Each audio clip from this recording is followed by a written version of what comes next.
I'll stand and draw. I'll discard a critical trigger in order to ride Kashu Kimitsu Sento. Since I went second, I'll draw one card. Then I'll also get an energy generator. And since I went second, I'll get 3 energy. I'll play a copy for Forge from my hand. I'll then activate it. I'll rest it. Choose a card from my drop that does not have heal or over trigger from among it. Put it on the bottom of my deck. Then I reveal the top cards of my deck until I see normal units equal to the number of Forge that I have in my order zone. I can then call that unit as rest. Then, since it's equal or less than grade to my Vanguard, I can stand that unit. I will then shuffle my deck. With that, I'll go to battle and I'll attack your Vanguard for 16. No guard. Drive check, front trigger. My front row gets plus 10k power. Damage. Critical trigger. 10k to my Vanguard. Pass turn. And draw. And then energy 3. I'll discard the energy cycler so I can ride Lattice. And then the skill of the energy cycler, when it's discarded to ride, I can energy blast 3 to draw 1. So then I'll use Sharis's skill, look at top 3.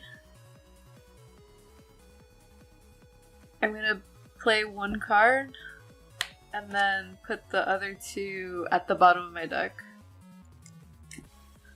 So I'll call Alpin. Then I'll call the Lion. I'll counterblast, Soul Blast 1.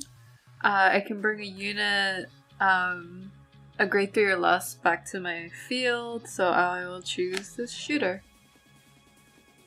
So I'll swing with the Lion to your Vanguard. It gets 5k for every 2 grades of my Vanguard, so it'll just get plus 5. No guard. Damage check, front trigger. My front row gets an additional 10k power.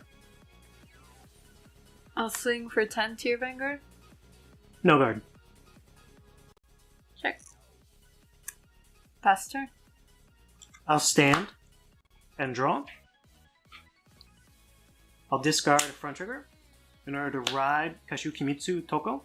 Skill of the grade 1. I look at the top card of my deck and I can either put it to soul or leave it on top. I'll leave it on top. I'll use the skill of my order. I'll take this front trigger and put it on the bottom of my deck. Then I will reveal cards from the top of my deck till I see normal unit. I'll call this normal unit out. The rest will go back into my deck and I'll shuffle. Since its grade is less than or equal to my Vanguard's grade, I can call it standing. I'll attack your Vanguard for 10. I'll use the Blitz order. It gives my Vanguard plus 5, and I can also bounce a unit back to my hand. I'll attack your Vanguard for 18 with my Vanguard. No guard. Drive check, no trigger. Damage. At the end of the battle that my rear guard boosted, I can counter blast 1, put this unit into soul, draw 1 card, and give one of my units 2k power. I'll pass turn. I'll stand and draw. And then energy 3. I'll discard the energy cycler so I can ride Magnolia. From the energy cycler skill, energy blast 3 to draw 1. I'll call Goat in the back row. I'll swing with the Lion, since the Lion gets plus 5 for every 2 grades, so it'll just get plus 5, and that's swinging for 15 to your Vanguard. I'll guard for 25.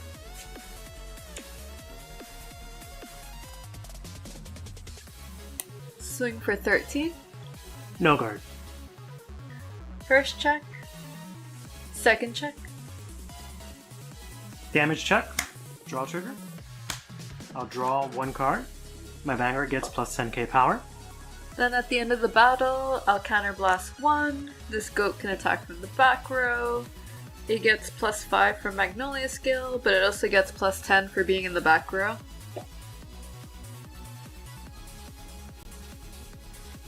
Next, Alpin will swing. Its skill, it gets +5 for every grade 2 or higher on my board, including itself. So this is going to be 5, 10. So it's swinging for 20 to your Vanguard. No guard. Damage check. No trigger. Then the goat for 25. I'll guard. Then at the end of the battle, the goat retires itself, and I draw 1. Pass turn. I'll stand. Energy charge 3 and draw 1. I'll discard in order to ride Kashu Kimitsu Kiwame Sento. The skill of my grade 2, I can search my deck for a card with a specific name here, and then I can add it to my hand and shuffle my deck. I'll add Yasuda to my hand. I'll call a Yasuda Kiwame from my hand. When this is placed, I can counterblast 1. Look at the top 7 cards of my deck. From among them, I can choose 1 card with the same name as my Vanguard and add it to my hand. Then I shuffle my deck. I'll add Kiyomitsu to my hand. I'll remember to stand my order and then activate its effect this turn in order to put back this critical trigger onto the bottom of my deck. I then reveal normal units from the top of my deck. I will then call this grade 1 here. Then I will shuffle my deck. I'll use the skill of the energy generator. I'll energy blast 7 in order to draw 1 card. I'll go to combat. I'll take my Vanguard and attack yours for 13, Twin Drive. 2 to pass. First check, critical trigger. I'll give 10k power to my Yasuda, as well as the additional critical. Second check, heal trigger. I do heal 1 card. I'll give 10k power to my Vanguard. At the end of the battle and my Vanguard attacks, I can discard 1 card from my hand and take a card with the same name as my Vanguard, either from rear or from hand, and put it into soul in order to stand my Vanguard with -1 drive. Yasuda's skill, whenever my Vanguard restands, he gets an additional 10k power. I'll attack your Vanguard again for 23, 1 drive. No guard. Drive check, heal trigger. I do heal again. And I'll give 10k power to my rear guard.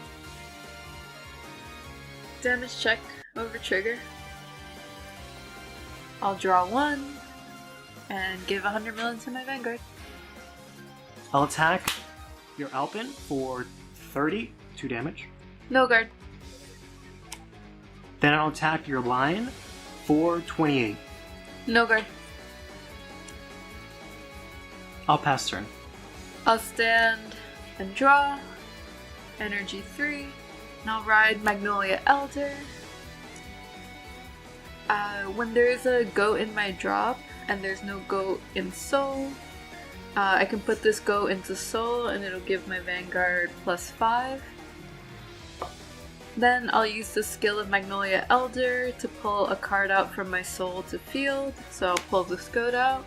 And since there's no goat in my soul again, I will put this goat into my soul and it gets another +5. I'll call Sea Strike Dragon. Since I have the grade 4 out already, I can soul blast out 1. And then I can put a grade 2 or higher from my drop to my hand. I'll call Alpin, and I'll call another goat. With Magnolia Elder's skill, all my rearguard units get 5k. Since the goat is in the back row, it gets another 10k, so this is going to be +15 for both goats. And then Alpin gets +5 for every grade 2 or higher, so it'll also get another +10k. So I'll swing 18 to your Vanguard. No guard. Damage check. No trigger. I'll swing with my Vanguard, 23 to your Vanguard. No guard. First check. Second check. Third check. No trigger. Damage check. Draw trigger. I'll draw 1 card. My Vanguard gets +10k power. I'll swing for 25. I'll guard for 28. Swing for 25. I'll intercept for 28. And then 25 to your rear guard. No guard.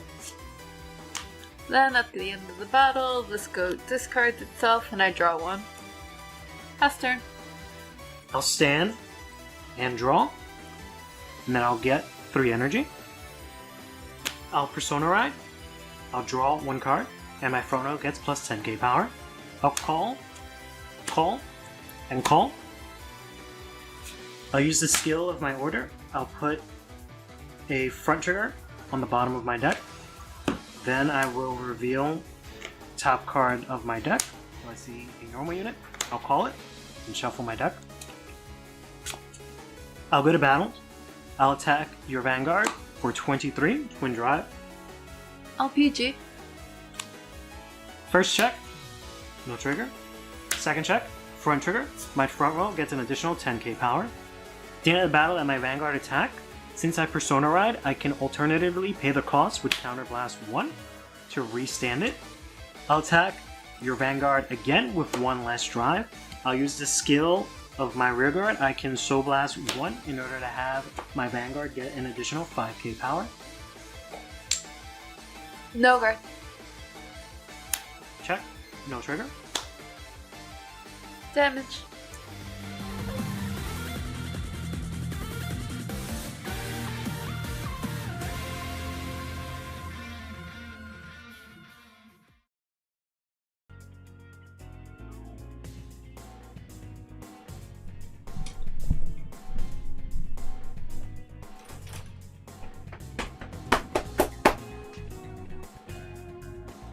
I'm sorry. I stuffed the Reese's Pieces? That's what they're called, right? I stuck a Reese's peanut butter cup. That's the right name of it, right? I stuck one of those in my mouth when I was just eating it, I guess. I don't know what the right word is. Alright. Hey Ed. Hey Ek. Hey Click. Hey thing on my shirt. Curly Sama. I wish I was worthy of such a title. I am going to lose it because sad news. I know we're here for Vanguard, but I'm gonna talk about a bunch of shit for a second. Sorry, sucks to be here, huh? Sad news number 1. Teddy. Remember all that blowing I did? Probably the last stream I did or something like that. But yeah, I don't think he's gonna make it much longer. I don't know where all the air came out, but yeah, it is just he's not holding up. Unfortunately, he is on his last legs, I guess.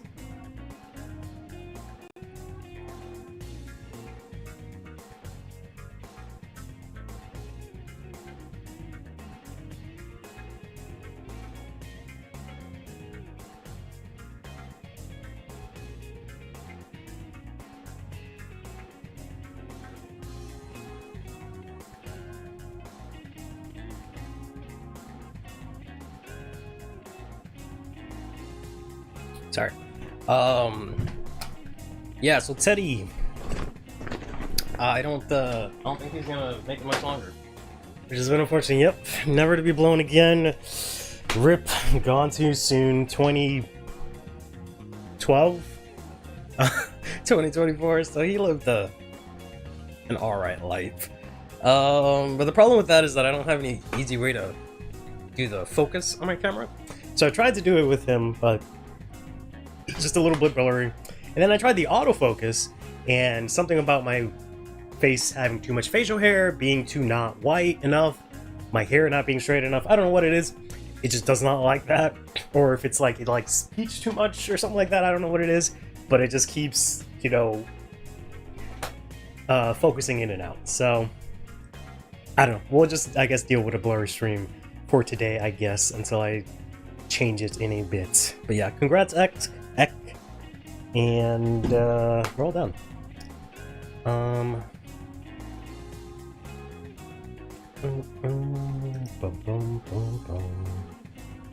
But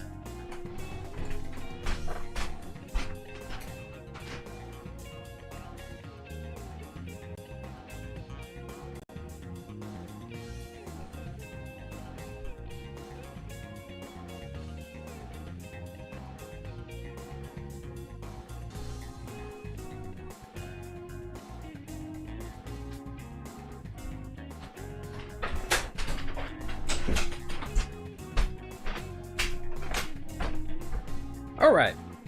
Anywho. If we're lucky, maybe we'll be able to see X list later on today. I don't really have any of the slides for any of the tournaments, because I have 2 streams to catch up on, but we'll see. So let's just go ahead and enough dilly-dallying and let's actually catch up.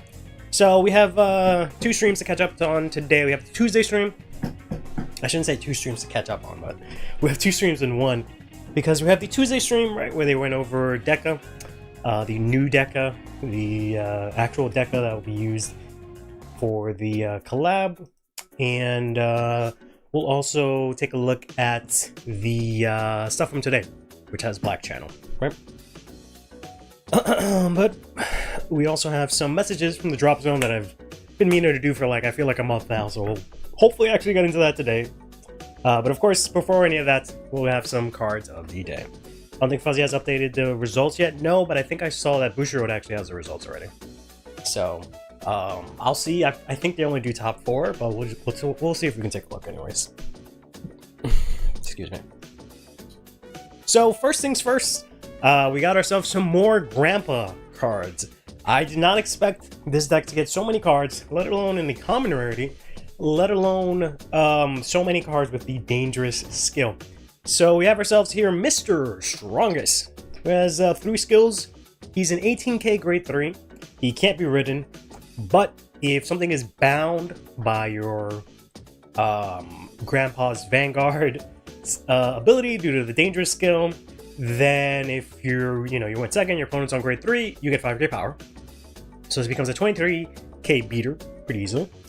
Then when this unit is bound from the deck by, the dangerous ability, you minus your opponent's Vanguard by 5k. And if they have 4 or less damage, they take 1 damage. So I think that's the second dangerous skill that just pings your opponent for 1 damage, which is kind of crazy. I don't know. This whole deck is like crazy, but it's like it has to be crazy given the way the mechanic works, because there still is no way to free up your bind zone unless you pair up into Shotodoji or something like that, right? There's really no way to empty out your bind zone, so once your dangerous skills are used, you can't really use them again. But we'll see how this plays out. Only top 4, so I'm not there yet, unfortunately. So unless you want to share your deck code, then I can look at it, but yeah.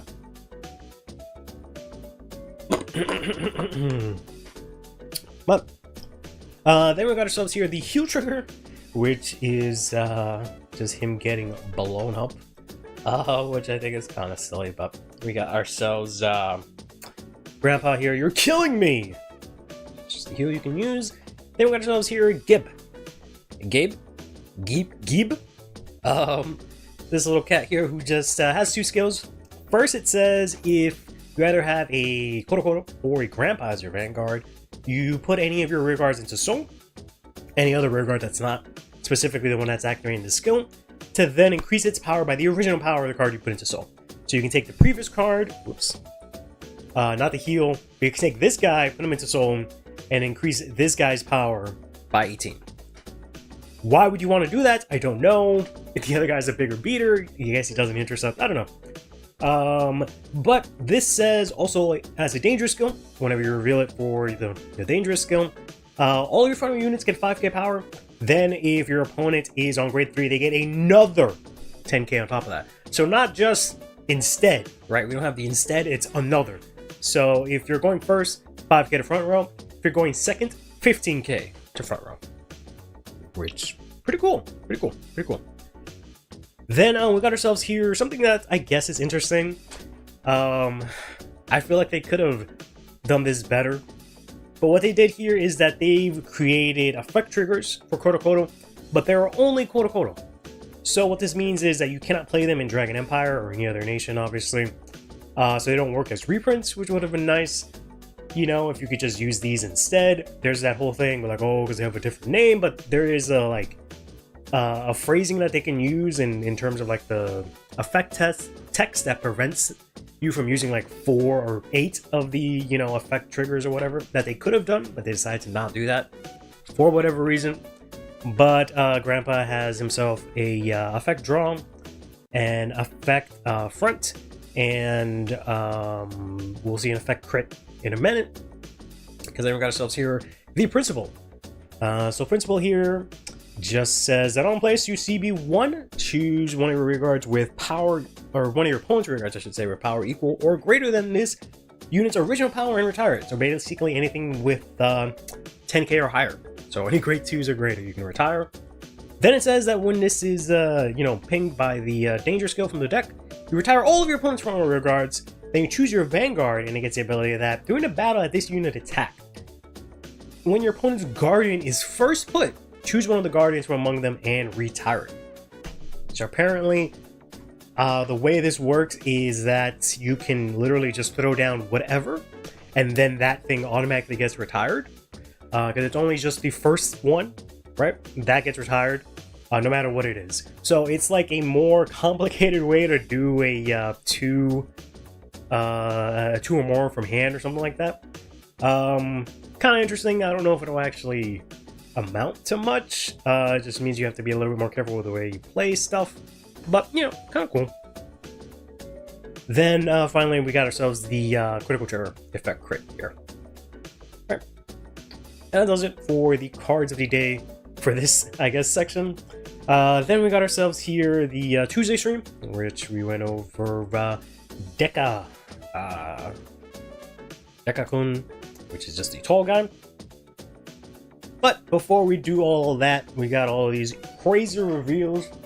Azim would do that as soon as I go to the Glory Maelstrom slide. Like a fucking like a bat symbol or something like that. Just fucking genie out of a bottle, incantation, I don't know. But hope you're doing good, buddy. Yeah, we got this somewhat crazy news. I was really upset that I couldn't stream that I couldn't stream on Tuesday to talk about this, but because we're actually getting the blood, and we're getting Glory Maelstrom in set 6.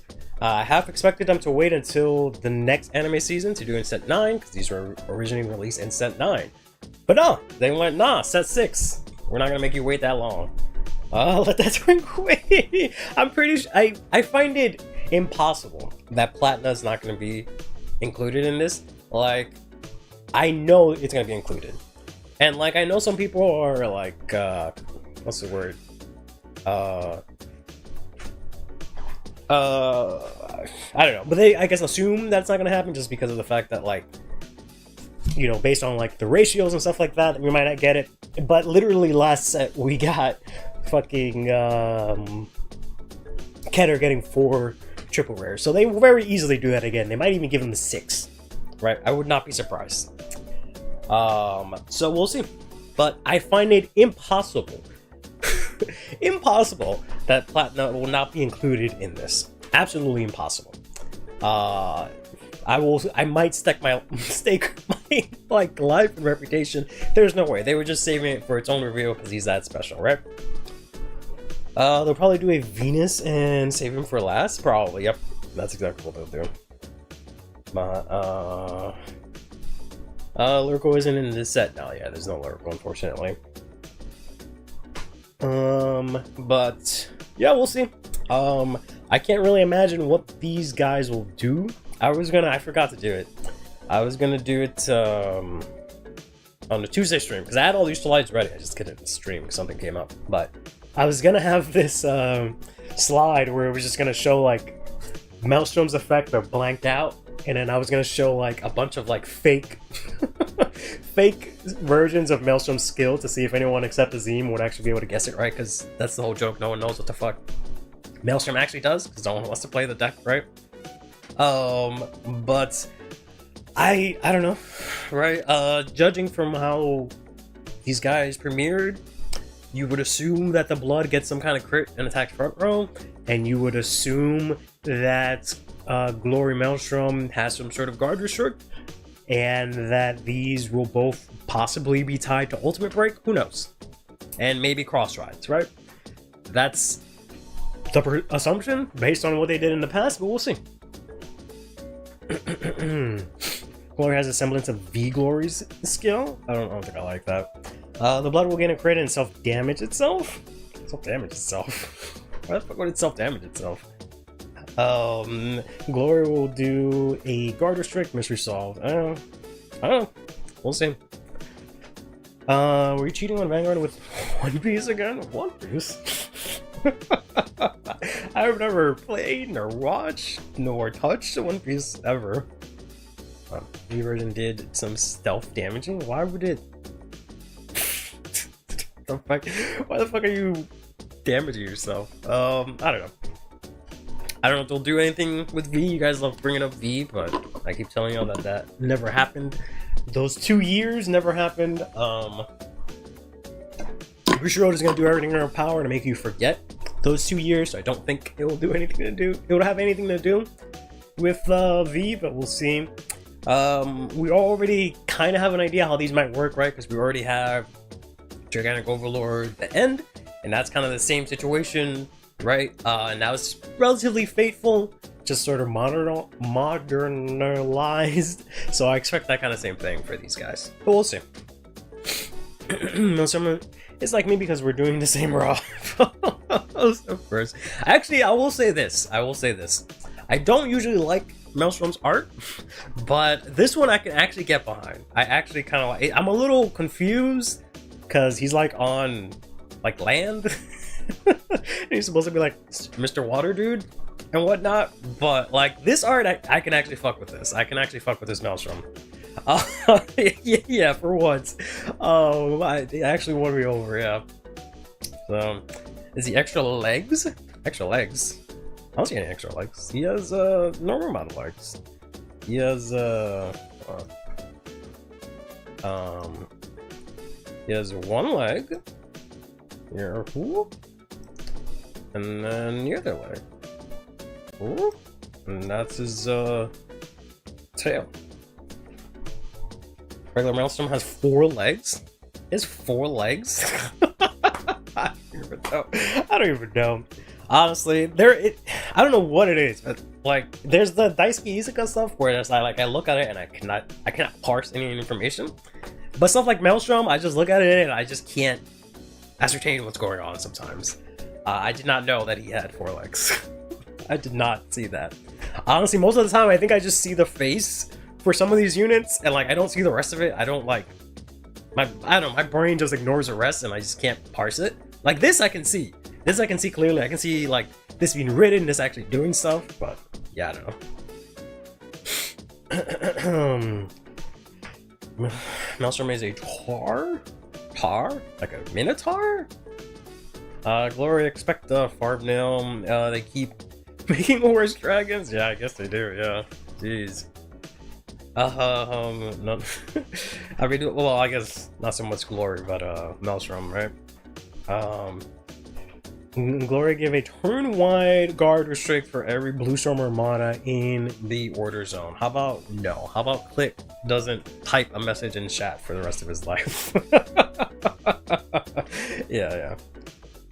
He's an aircraft carrier dragon that shoots missiles, and that's all that matters. Honestly, I don't know. Something might be wrong with me. But yeah, maybe it's just because I don't like dragons. But like, I just look at it and I just cannot. My brain just fucking ignores everything that I'm looking at, and it just does not parse it. It was super hard to tell with Glory because of the pose and the tech box blocking the way. Yeah. About the texturing of the FFR. Oh, you're probably gonna see. I'm gonna be pissed off. I'm gonna be honest. I'm gonna be real pissed off if these guys get the cool like Vanguard Zero secret rares, like they did the first time around. But they fucking didn't do it for Lukier, or at least Venus Lukier, I should say. I'm gonna be real pissed if y'all get that. I mean, maybe because of the fact that like Lukier didn't get them, maybe you guys won't get them either. But I'm gonna be kind of pissed if they give them to these three bozos and not the Luke. Look, we'll see. Isn't the game like 80% dragons? Yeah, that's part of the reason why I had so much trouble getting into the game in the first place, but thankfully, you know, Pale Moon showed up. Each of the Maelstroms, different forms have armaments that suit a different style of combat. Whenever I say a dragon do something other than breathe fire, I approve. I guess I'm too old-fashioned. I'm used to just dragon. I guess I'm more used to like maybe like Yu-Gi-Oh! Dragons, where it's just like dragons with wings, they fly around, breathe fire. Vanguard, I don't think there's a single normal dragon in Vanguard. Like all of them got swords, they got degrees, they got cars, they got armor, they got fucking hands, they got all this shit, they got clothes, all this crazy shit. So yeah, I don't know. They're using the same tech as the blaster weapons? Rather. That's past my area of expertise. One of these days I'll catch up on more. Have you seen Mel's anime writer animation? I was fanboying. I know I saw it once. I've seen it in the anime, but I don't remember. I probably didn't like it because I didn't like Leon as a character when I was watching it. But I don't know. Can I have her plot armor? Yeah. Leon was not the best, I guess, written character, but this character. I'm sorry, bro. They did not do anything, especially that first season, or I guess technically the second season. They did not try to make him likable to me at all. Bro is just, they just made Kai again, but like short. I was just like, oh, I don't know about all this. Come on. I don't even think he was really a villain. I don't even know if he really counted as a villain, to be honest. But curious how they're gonna make the cross rides, because I know people will try to use a ride line. I mean, I'm pretty sure it'll be actually a cross ride. It might be the kind of thing where it's like a skip ride kind of situation, like they do with the Quick Cross Epic. I think that would be okay, right? Like you play one of the original one in main deck. Or maybe not, maybe not. Maybe you don't need to skip ride. I don't know. I think that would be okay, but I guess that would break the thing too much. But I feel like a modern version of Cross Ride would work, like they do with the Cray Cross Epic, where it's like you have the original one in your ride deck, and you ride over this one, and then you get a bonus for having your original one and whatnot, and all that jazz. But I don't know. Can I silence the poor? I'm not silencing the poor. I'm silencing the rich. That's exactly what I'm doing. Silencing the richest person in this chat right now. You know, just a goat. Probably lost this plot. I guess. But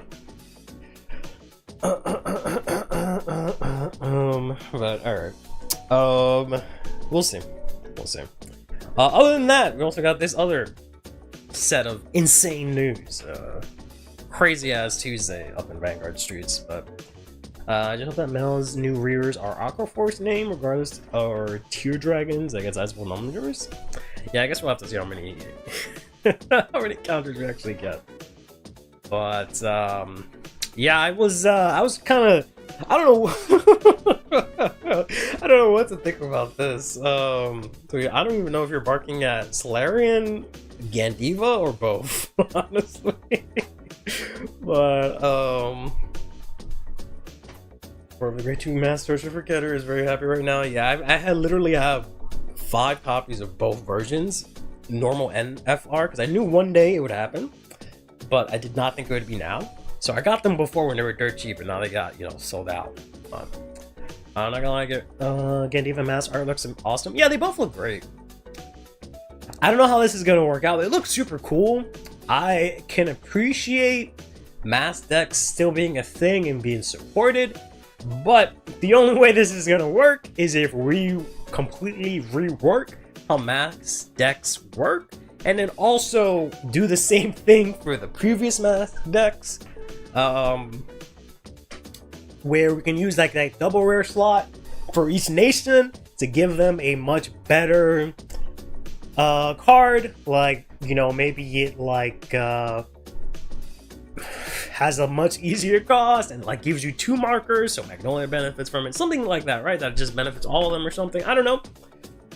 Some sort of cycler, but only for mass decks. I think would be nice to make those decks actually a lot more viable. I would really like that if Bushiroad can do that, to like keep as many decks, you know, relatively updated and in rotation as possible. But Gandiva has like no space. Solarian has like no space for fucking 4 copies of like the mask, or like 4 copies of the mask version or the mask searcher. So I don't know how the fuck this is gonna work out, but we'll see. We'll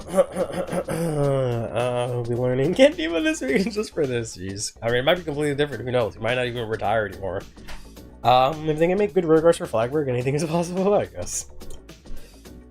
I was new to the game. Diva doesn't look like a mask unit, so it just works at itself. Yeah, you can barely tell the mask is on there, especially because that doesn't have like the glowing eye. He just kind of looks like Blue Varga, honestly, at this point. Blue Electric Varga or something like that, but some fucking Hosuian or Galarian Varga that happens to be Electric type. But imagine Bushi throwing Curly a bone and making Barrow Mask to get some good points in his book. That would be the exact opposite. If they make Barrow Mask, I will quit this game. The amount of times that I've been saying, do not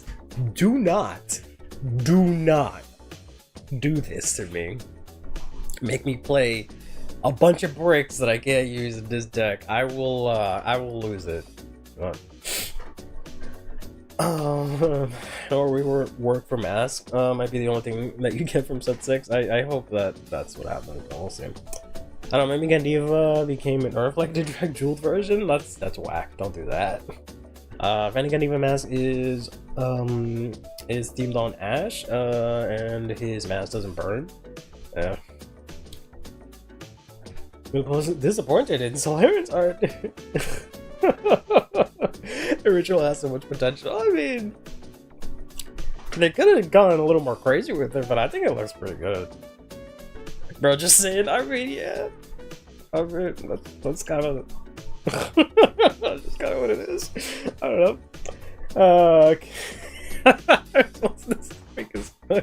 I mean, yeah, they could have gone a little bit more like Chaos. It's the same illustrated too, so I guess they could have gone a little more half, but... Oh man, did he even win a mask like Zorga? Yeah, basically. And all they gotta do is hit Gandiva on the ban list again, and there we won't have space for the mask. Yeah. Deck is not even being played and you want it to get hit. Unbelievable.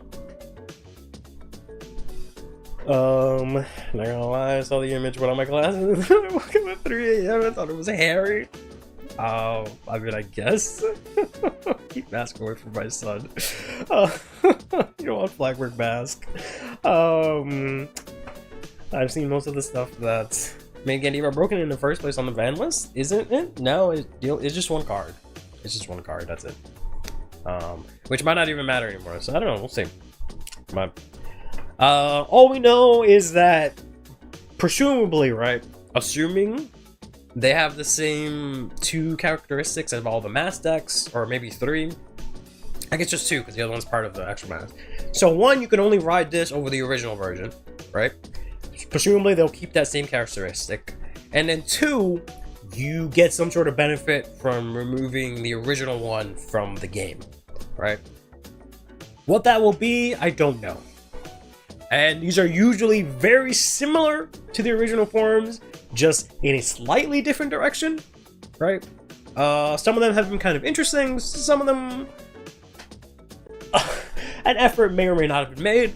So, I don't know, right? I don't know. And, I don't know, I feel like Bushiroad has been kind of tempering upgrades lately. Like, there hasn't been anything too crazy, right? Like we saw with like Varga and Raziel. They're not like huge jumps, right? They're not like these crazy amazing upgrades. They're just a little bit better, right? So we'll see what happens. We'll see what happens, I guess. I guess don't expect anything too insane, but who knows? Hufberg mask? Nah, they wouldn't do that. So there's a Pope on Allura, now he's evil. Just like her religion start fits, yeah. But presumably this is like non-canon, which I think is cool. and I'd like to see more of that. Masks are not inherently evil in lore as long as you have a strong will for something you can mask, which I think is whack. They should have just been black and white with it. It's just evil. But oh well. I want it to just be evil, not this whole like, oh no, it's just, you know, it's just kind of like it's slightly unethical steroids or whatever. We're gonna need some hand advantage plusing. Yeah, I don't think we're gonna get that, but we'll see. We'll see what happens. Yeah, that's that. We also got I'll mix some of the stuff between the two streams. So we got this confirmed this morning, where in set 6 we'll also be getting these energy cards, right? I guess that's just energy cards that are signed by, I'm assuming, I know they're drawn by the original creator. I don't know if he signed them or these are the voice actors that signed them, but essentially they're signed. So I'm assuming these are going to be SIRs, and they're going to be $1 million. And they're going to be super hard to get, which kind of sucks. I'm hoping they release flat versions of these that you can still get common rarity. But knowing Bushiroad, and they don't know how to do rarities or sell product, I don't think that's going to happen. We'll see. They should incorporate Snigna being jailed for him to get masked. Again, Diva needs to be very tame. I don't know. I feel like he'll be alright. Mark already does what he did, just kind of better. So he has to find himself his own kind of niche. Sell yourself with a Ibuki one? I don't know. I really don't like these things, to be honest. How much would you sell the nation energy tokens for? I don't think we have. Oh, we do have those, right? I forget how you get those. I don't care for these, but good for anyone that wants them. I personally don't care about these, right? I don't care about these characters per se. It'd be cool to pull one, sure, but I'm not gonna like chase it or anything like that. I just hate it when they do this because of the fact that, and you know, it's a limited product, right? Vanguard is a limited product, not a lot of people, not a lot of sellers, right? So there's a limited quantity of the product, so that means there's even extra limited copies of these, right? So they're super hard to get. And then once you get it, you only get one for like $200.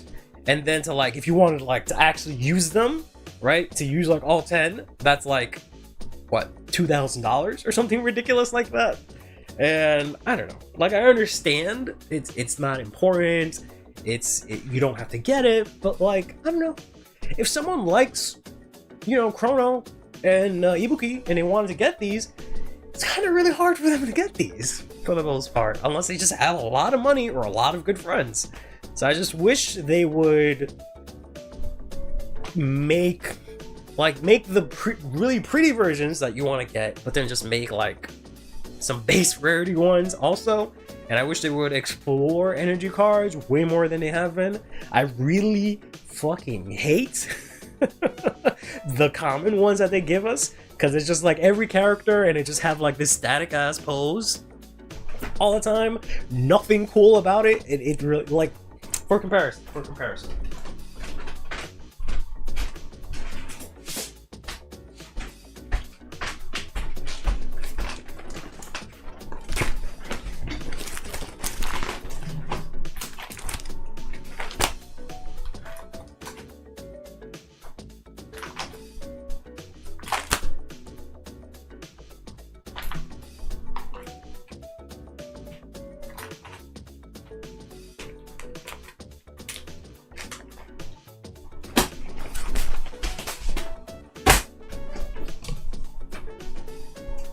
Let's get the forehead cam out real quick. So these are the so these are the energy cards from set what is it called? Set 1, right? These are them. Why do they all have the same fucking pose? Why is it just them with one arm out, right? Why isn't it like some cool crazy pulls? Why isn't it like full art? Why the I don't give a shit about the name or anything like that. Just give me the full art card. Like, I don't need this information. I don't need any of that stuff, right? So compare that.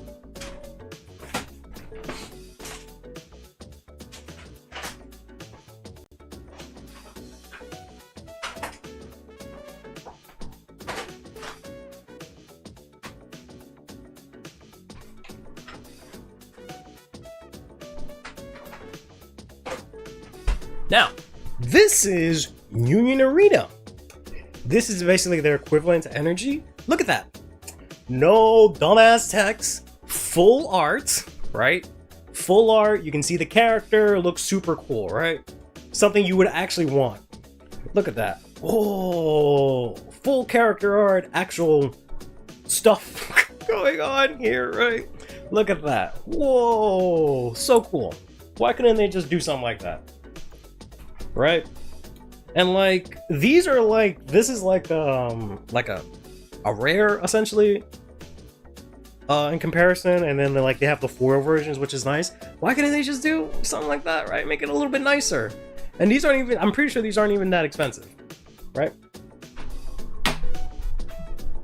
So I don't know. Anyways, let me catch up.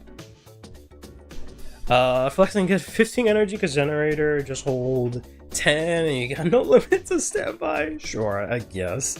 You can't even use the backside of these energies with the characters on them in events. You have to have the dumb rock showing. Oh, right. Yeah, right. Because it's fucking... Yeah, because it's technically the back of the car, so you have to do this shit. Yeah, it's so stupid. Unless you have a clear sleeve, yeah. Just play Griffith Gilly and don't worry about the energy because you can't spawn the generator till turn 3. Yeesh. They're just using the character reference art, yeah. But at least, like, if they had just, like, they would have been fine if, like, they just didn't have this fucking shit. Like, I can guarantee you no one cares about this little blurb about Taizo. We do not care. Right? We could have done without that. You could have just had it full art, and it would have been a little bit better. But I don't know. Maybe I'm wrong. But 400 can make this. Yeah, I'm pretty sure these need. I'm pretty sure these might be even more than 200. It depends on what the pull rates are, but that's. I can't imagine it be cheaper than 200, but we'll see. One of the questions for the Closed Eyes Leo refer was, what is Masano's eye color? I don't fucking know. I think I Masano edge calendars.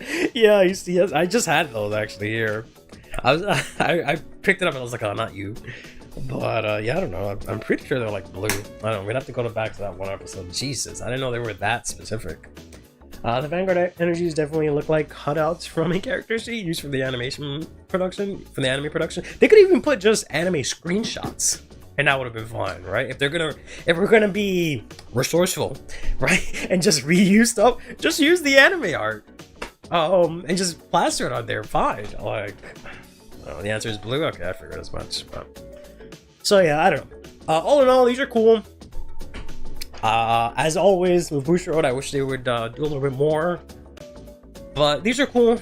I will not be getting these per se. I will not be chasing these, I guess. If I get them, that'd be cool, but yeah, it is what it is. Then we have this is the last bit of news we have, and then we can get into the actual reveals, I guess.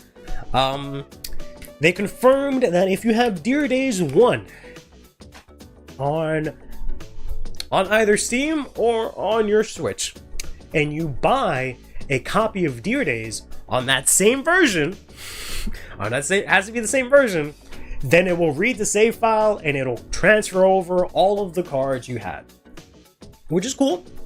I don't know if this takes your decks that you had as well, your pre-made decks, which I guess if not, that's okay, because you'd have to add 4 cards to all of them. And it's not that big of a deal if you have the cards, like, fine, whatever.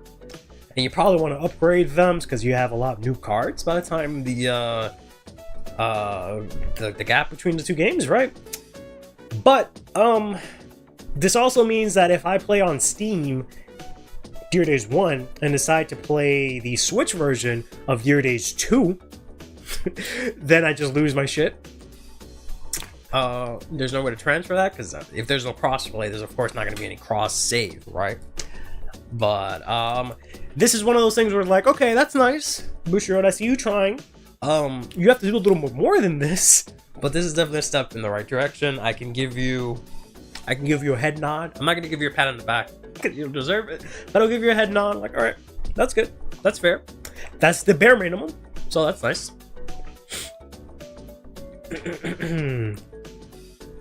Where's to farm the cards anyway? So hardly 20 minutes. It does not take 20 minutes. Stop being ridiculous. Stop being ridiculous, you fucking Bushi spy.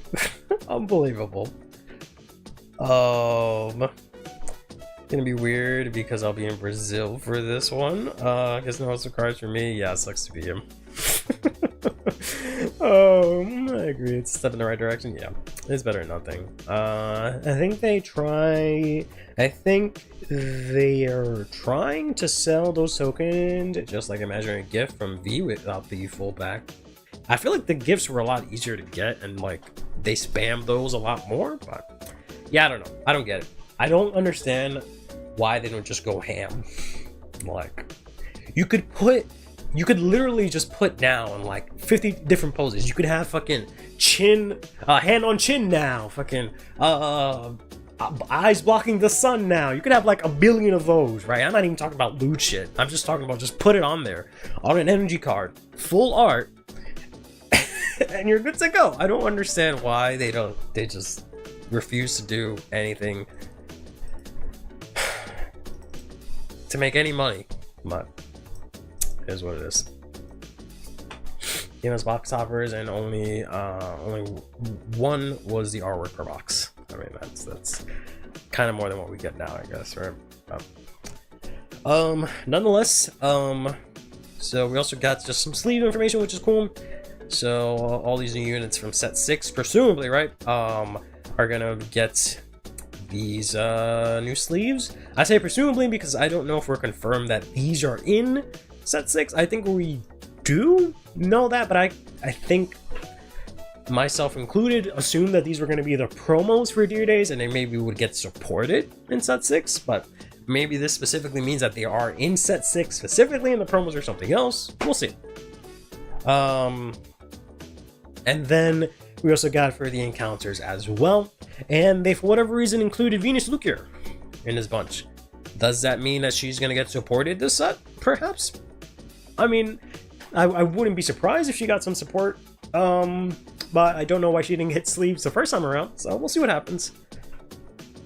Gotta hide us. I mean, yeah, that you would go from you did go from 4 to 2 here, Bushiroad, so you can very easily, but we'll see what happens.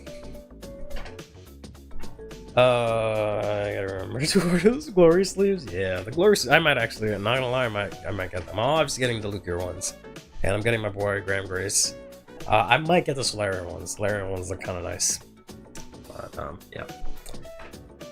Probably have to get those for 50 cards. I would chill out my code if I had one, but I do not. Also, one of these days I'll ask about that, but it is what it is. Lyrical Mass, never, absolutely never.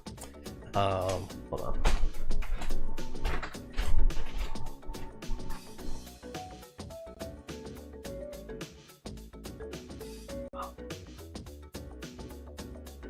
That's crazy.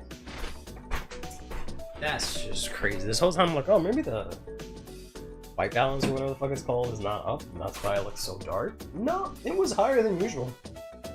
I'm just coming in very shadowy for some reason, but that is what it is. Maybe if I put this, there we go. That's a little bit better.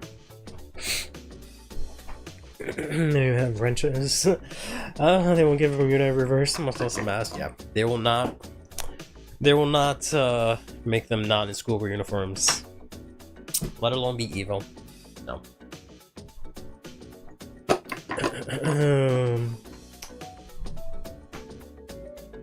They would see antagonist who makes miracles the day Yu-Gi-Oh gets discontinued. Honestly, yeah, that's a good way to put it.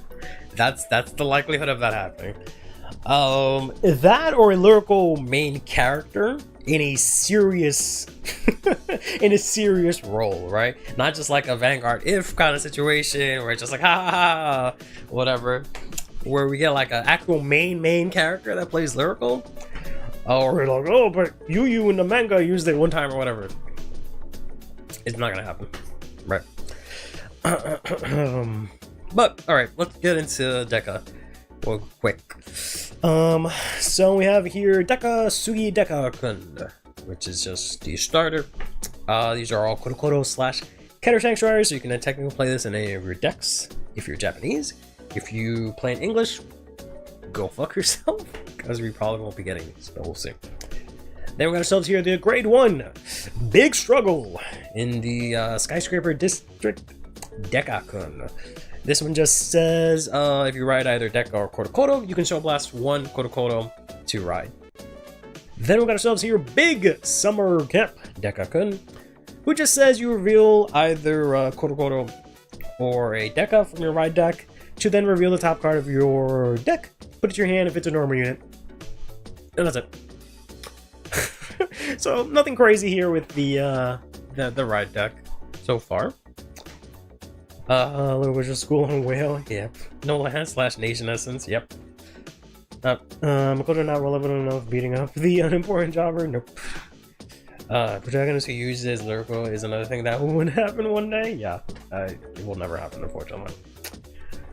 If it will be, Bushiroad will just turn it into like... The only way that will happen is if Bushiroad decides to make it where it's like an idol-focused series, where like all the main characters are idols and they happen to all play lyrical. That's the only way that they'll have a protagonist that plays lyrical.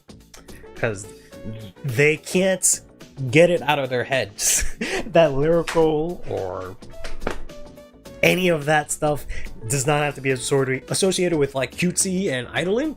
So that's the only path that I will ever take, unfortunately. But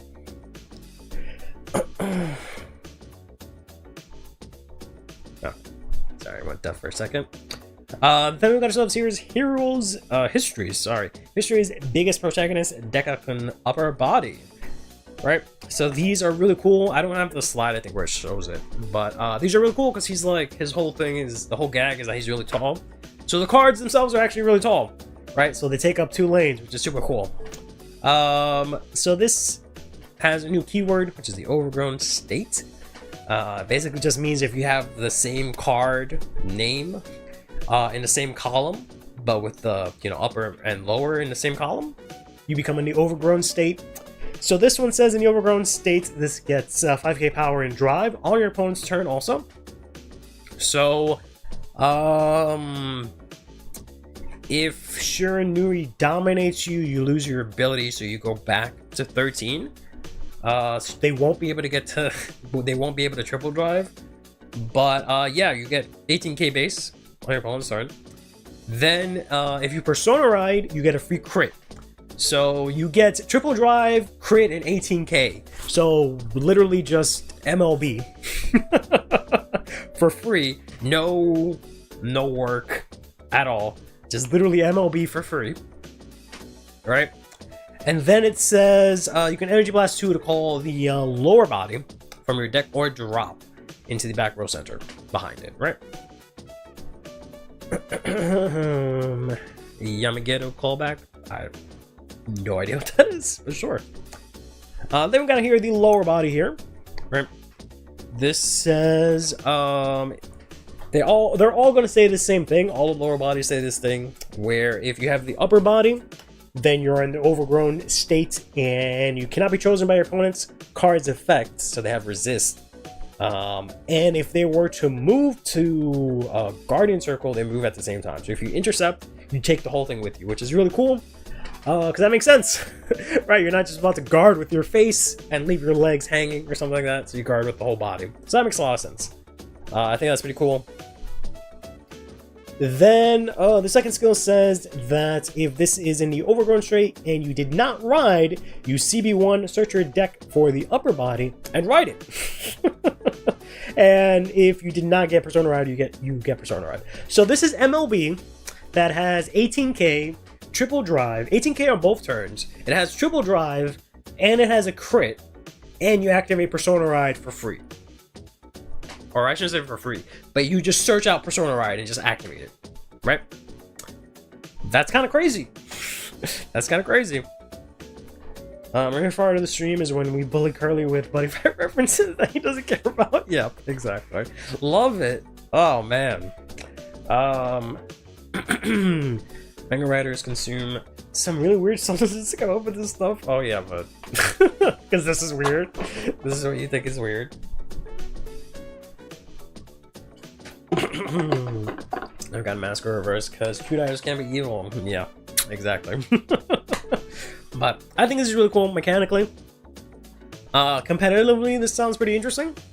This of course does get shafted by Shotodoji because he targets circles, if I remember correctly. So you instantly lose your lower body if you're the Vanguard, which kind of sucks. But you do have the first skill to call it out. I wish they had said that like it can't be moved either by your opponent's effects. That would have been kind of nice considering how this has to work. But it is what it is. Or if it's like it should have been like if one part is moved or one part is retired or whatever, they both go. But if it's the Vanguard one, you can't do that because you can't just chop the legs off your Vanguard and just keep on going on your merry way, right? And not everyone's Zorga, but then we got ourselves here the big launch Deka Kun Robo. So this is another overgrown. So if this is in front row and you have Deka or Kodokodo, you can Energy Blast 2 to search out your lower body. Then it says when your Deka attacks, if you did not stand by a card ability, you CV1 stand all of your rear guards in the overgrown state in the same column as this unit. So this gives you, again, you have triple drive, 18k base on both turns, and crit and free Persona Ride, and now you have this that can just restand. Right. Then we have the lower body here that just says the same first thing where they're pretty much attached.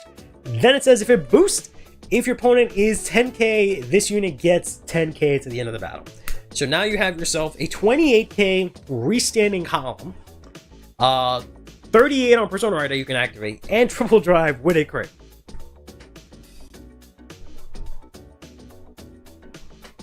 I don't know. Seems solid. If you do that right, which is why they should have given you protection. I'm here to boost your view count. I'm a disassociated collab stuff. That's fair. I feel the same way, honestly. I really like this stuff. I love it so much, but it's basically I have to treat it the same way as the Vanguard Shadowverse collab, where I just have to forget about it and not get hype, not give a shit about it, because we are, in this case, probably not getting it. And in more likely the Vanguard collab case, not getting it until like 2026 or something like that. So why even bother giving a shit about it right now, unfortunately, when it's just not coming out anytime soon. Which makes it really hard to be interested in any of these collabs, right? We got lucky with like I won't even say quintets because I think quintets was super late. We got lucky with Mygo and Morphonica, at least, right? At least that was only like a set behind, but yeah, it's kind of rough. It's kind of rough to even care about these things, and they're super cool, and they're always super cool, super budget, super expressive, super cool card design for the most part. But it's just we're not Japanese, so it doesn't really matter. It is what it is. Better than the Token Rambo stuff, where everything is a generic sword guy with a bland background. Yeah. I like Token Rambo, leave me alone. But we'll see. The M girl that's wanted to teleport. You're just being sexist and racist. You can teleport all of the horse girls and all of the Cinderella girls. You're just being ridiculous. That collab is good, and the art It's not just anime screenshots. You're just being a hater. But speaking of hating, here is the I believe it's the Kodokoro Rare. That has the alternate art for Deca here, where he's just fucking grabbing Saturn and shit. So that's kind of crazy. And that's it for the reveals from Tuesday. That's what I was. It's Tuesday. We'll go into the Thursday reveals in a sec. I like collabs because usually they don't get priced up unless it's meta. Even then, right? The only expensive collab, none of them are expensive. They've all been cheap. Even the ones that were competitively viable, Mushi King, Maigo, Morphonica, they're still like, if you don't count the triggers for like Maigo or Morphonica, I'm pretty sure those are still like $30, $40 collabs, right? Maybe even less than that. So I can't think of any collab that got really expensive, which is the good thing about them, but you know. At least these collabs are more funny and complicated. Red's talking around. Toku was cool as fuck, man. Y'all just didn't get a chance to actually experience it. But Toku was cool as fuck, bro. Like the training tools that you can just pick literally any sword boy and he becomes your Vanguard and he gets a special ability, bro. That shit's amazing. That shit's amazing. And I hate that Bushiroad basically released that shit a year later and killed any actual momentum that, you know, product could have had, because that shit is crazy dope, right? Being able to pick any art that you like and then that's suddenly your Vanguard and it has its own abilities and stuff is just so cool.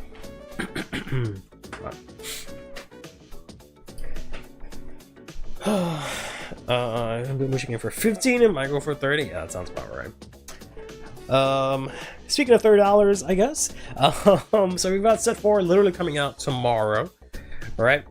Best of luck on all your pulls.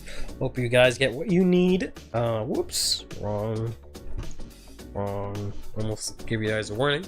But as per usual, with the release of a new set, we will be having Card Fight the weekend. 3 tournaments back to back to back. We can try out your new cards. Hopefully get your cards in time. In the new year, I might maybe do these 2 weeks afterwards. I don't know. We'll see. But I feel like no one cares about the set by then. But the first tournament will be on Friday, 11/1, 8 p.m. Eastern Standard Time. The second one will be on Saturday, 11/2, 1 p.m. Eastern Standard Time.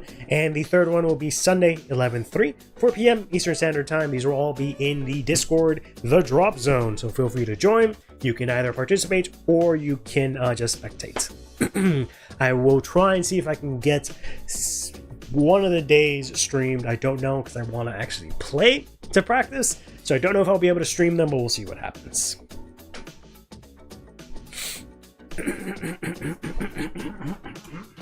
Excuse me. And then that's the Discord. I get my cards in time. Depends on what I do. Just go to them. What do you mean? Depends on what I do. Just fucking go to them. What are you talking about? You live like next door to them. Alright. Next, we've got ourselves some messages from said Discord. Messages from the Drop Zone. So before every single stream, I ask if anyone has anything they'd like to go over. This one is from like eons ago. I don't even think they're in the chat right now, but we got a question here from Pablo. Oops. There you go. 15-minute drive. Shut up. Who says, with Victor Grandpa, the author, and the Red OT, you can do 3 attacks with 100 million power. That can win the game immediately. Scary stuff. Scary stuff indeed. Anyways, who cares about that shit? Anyways, Uncle Grandpa, Henry Danger, and Grandpa Danger, who wins the death battle? I need a serious breakdown. One of the main abilities of Henry Danger, according to the wiki, is knowledge of the history of Puerto Rico. And my plebeian mind can't understand the depth of tactical advantages that implies. I require your help, Curly Son. senpai. All right, so let's see here. So we have ourselves 3 contestants, and they are going to fight to the death. They both have a sort of combination of words together, right, to make their name. So first, I believe this is the gentleman known as Uncle Grandpa, which is kind of confusing because this is a grandpa that is also an uncle. So an uncle is someone who, in relation to you, is your parent's brother, whereas like a grandpa in relation to you is your parent's parent, right? So I don't understand how you can both be someone's parent and brother at the same time. So that alone kind of, puts into perspective how strong this individual might be here, where they just sort of break the actual laws of family tree, normal societal norms, right? To be known as an uncle and a grandpa here. Let's see. So they don't look that old for a grandpa, to be honest. They don't look that old. I don't see any gray hairs. So if they are a grandpa, maybe they and their child had their child really early on. So maybe this is like a young, hip grandpa kind of thing. They don't really have really strong arms here. Those are kind of some noodly little arms. I don't see any triceps, biceps, forearms, nothing. No traps, no nothing, right? They're kind of round. Right, they're kind of round. And the legs could use some work. The thighs are a bit okay, right? We got some thigh meat here, but like the calves are looking kind of not so strong. So physically, not very imposing at first glance, right? Not super imposing. I'm not sure. I'm not too sure how this will play out here. So let's see. Then we got ourselves here Henry Danger, right? So this is apparently some superhero. I had the team do a little bit of research on this. This is apparently a superhero, but he doesn't have like any actual real powers. He like is the sidekick to a superhero, but then eventually he gets some kind of powers, but nothing too crazy. I think it was like a force field that he can generate, if I remember correctly from the notes that were given to me. But he's just really smart and like tech savvy. He's also like, I don't know, 12? So same sort of, if we do the same sort of physical assessment here, we got, nothing here. No biceps, no triceps, right? No muscles of any kind. I can't see the legs because it's cut off, but I'm not expecting much, So physically, doesn't seem like there's a lot of power, a lot of motion being generated here. But he is a lot younger than Uncle Grandpa. Uncle Grandpa doesn't seem that young. So I would assume by default, Henry Danger here is younger. So he has to have that mobility, right? And he has the youth on him. So there is that to consider. Uncle Grandpa, easy win. I don't know. They got like notice lines for Henry Danger. He's basically a god, no joke. He's a triplets uncle somehow. I know how it can be done. It requires the powers of them. I don't know if that's a power. There might be a different word for that, but yeah. I don't watch this era of Cartoon Network. I think this is on now? I don't actually know. Why does this pouch have a mouth? That's a good question. Uncle Grandpa is like Santa Claus. He is everyone's Uncle Grandpa. I don't have an Uncle Grandpa. Oh, I don't really watch Nickelodeon either. Can play cards so they lose. So this is a death battle. This is not a card fight, right? If this was a card fight, if Paulo had asked for the card fight analysis, that would be different. This is a death battle. So this is like we put them in like a Hell in a Cell. Right? No ref, no rules, no nothing. You can't leave until only one of you is standing, right? I don't know what's going on here. This definitely looks like a mouth. I feel like there was something in my notes about this pouch here, but I am blissfully unaware at this moment. And then finally we have ourselves here Grandpa Danger, who is Grandpa Danger, right?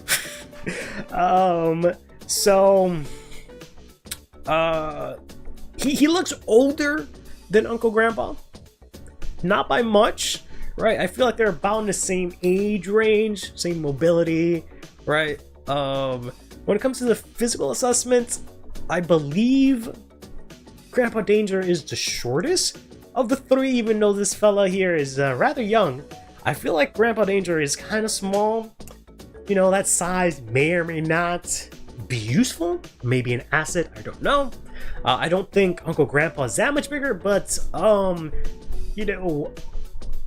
Grandpa Danger is definitely the smallest. Same sort of physical assessment. We don't have any sort of like real defining features here to give us any real idea for their actual strength, their speed, their versatility, flexibility, nothing of that. They're all kind of noodly armed, basic people here. So this might come down to their maybe experience or their knowledge.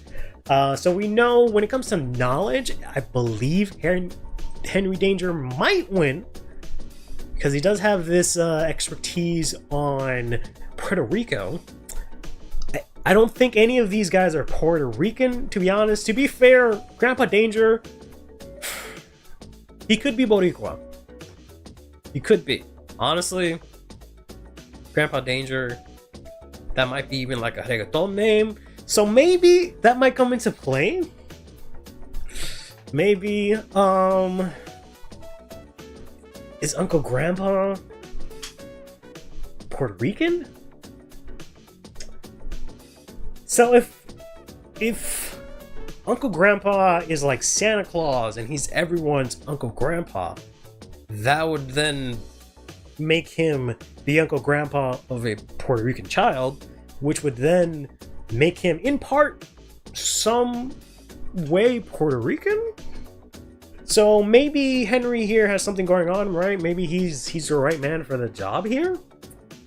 Grandpa Danger's limbs look like noodles. Yeah, I mean they all kind of do. Are you when Henry Danger started in 2014? I was in college. So very, very, very, very old. Very old.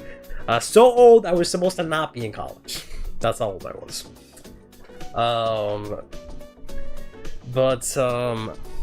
He also has the like tech smarts, but like the thing is here, if we're talking about knowledge, Grandpa Danger's whole entire thing is teaching kids, his own kid, who may or may not be dead, I don't know. If you look at that one card, is about teaching whether or not you can handle the dangers of the world, right? So when it comes to knowledge, especially when it comes to survival expertise, I'm gonna have to give it to Grandpa Danger, right? Like that's literally his own thing. So the fact that Uncle Grandpa might be everyone's Uncle Grandpa might give him a lot more roundabout knowledge about things. But when it comes to specifically the dangers of the world, I feel like that applies more to a death battle than maybe knowledge about Puerto Rico or what everyone else wants, So when it comes to like smarts, we'll give it to Grandpa Danger. Now, when it comes to like physical assessments, they're all kind of about the same. I'd have to give it to, I guess, Henry Danger. I think he might be maybe the strongest physically, the most physically able. But if I had to say which one would win in this death battle, I think I might have to go with Uncle Grandpa, honestly, because Henry Danger is still really inexperienced. He's very young. He has, at least in this image that I'm using, he has his whole career ahead of him. I don't think he's about this life. I don't think he's about it. Honestly, I don't think he's about it. I think he gets bodied he gets too cocky and he's just done with, right? So I don't think that's gonna work out. So it's really just gonna be between Uncle Grandpa and Grandpa Danger here, and I feel like Uncle Grandpa clears, right? Like even just on the body stature alone, he clears them. Yeah, I'm gonna have to go with Uncle Grandpa here with this one. What's up, Sim? Yes, indeed, I became a power scaling YouTuber. Because of the fighting factor. Uncle Grandpa is also his own Uncle Grandpa. Is Grandpa Danger wearing pants? I don't know. So in summation, right? For those that have missed it, we're trying to figure out who would win in a death battle, right? Uncle Grandpa, this gentleman, Henry Danger, this fella, or Grandpa Danger, this fella here. We ascertained that physically they're all about the same. I can't tell you how old both of this fella and this fella are. I just know this fella is younger than them, right?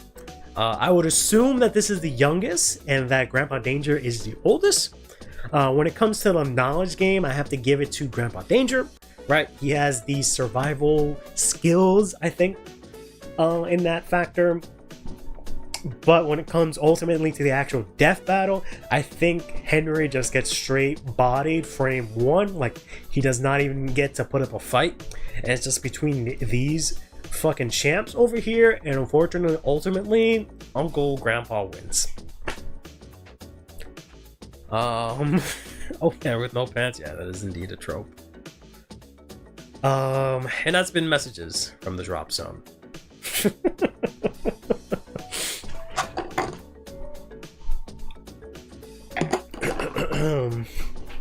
But we have one more. This one is from real life Jinky, actual Jinky. Recommended decks for new players. That's a great question. Let's take a look at that.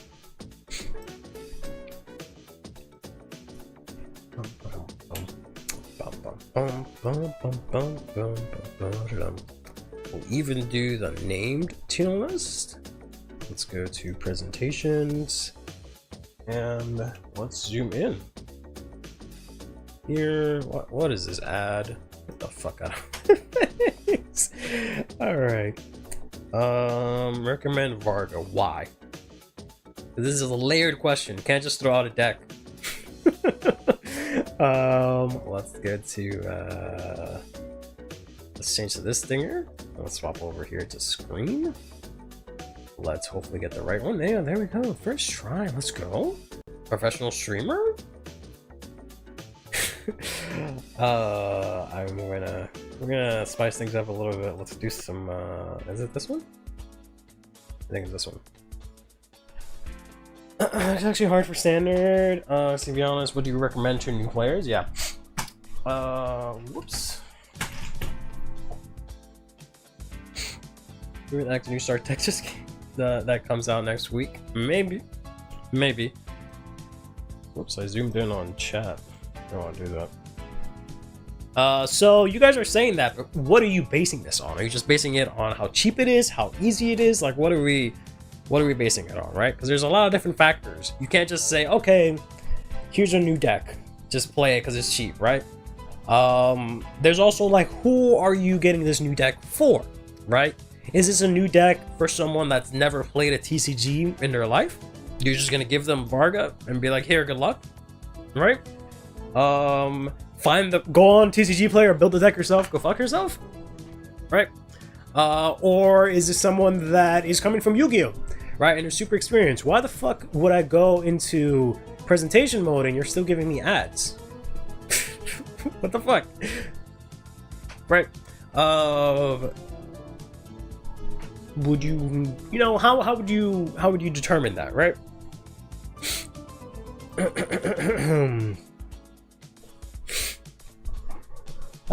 Cheap has a simple, effective strategy. Grand 2, he's super easy, not too bad. How easy it is to understand, so you learn the mechanics.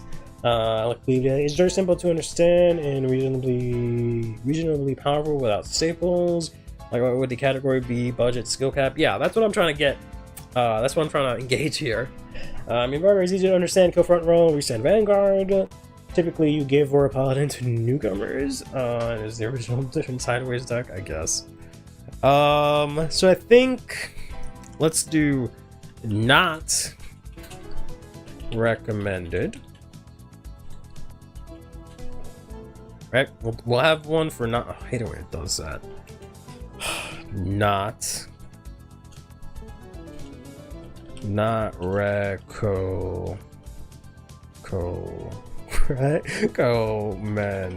No, it's still gonna. I don't know why. Sometimes it does it properly, and then other times it's just like, nah, we're just gonna fuck up the formatting completely.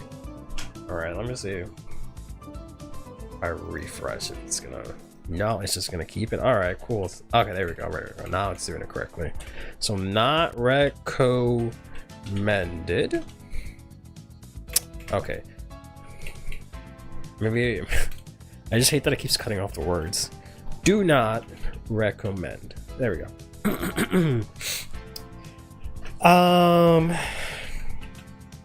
Let's say cheap deck. Or cheap to pick up. How's that? No, you're just gonna fuck up the formatting, look ugly as fuck? Alright, that's fine. That's fine. Yeah, that makes sense.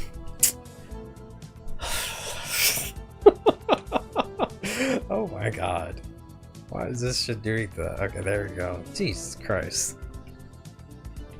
You don't recommend. Cheap to pick up. Easy to learn.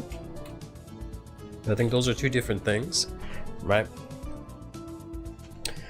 Easy to build is, I think, another one that you guys need to consider. Easy to build.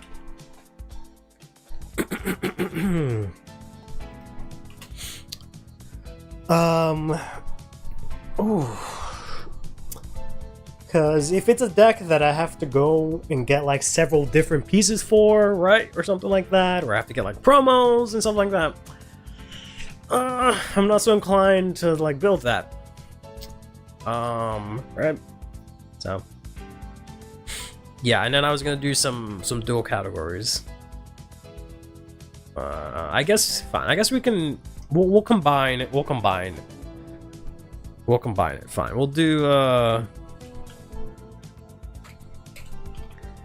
easy.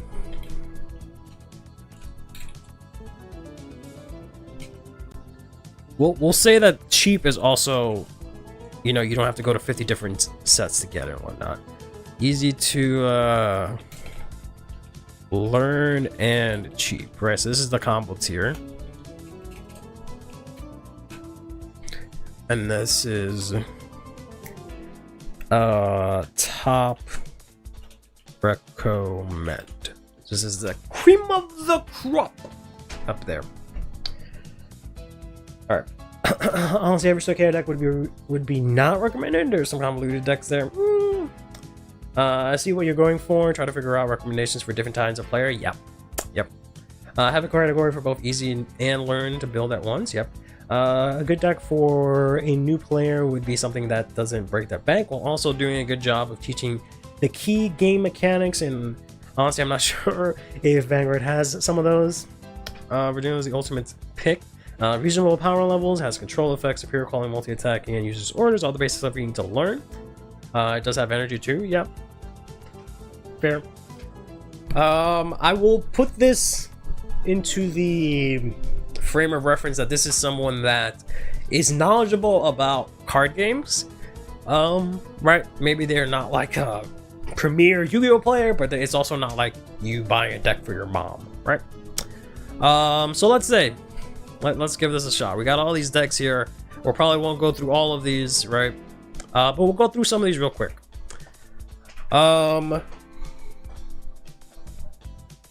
So, what is the MSRP of the Varilla deck? $18. $18 USD.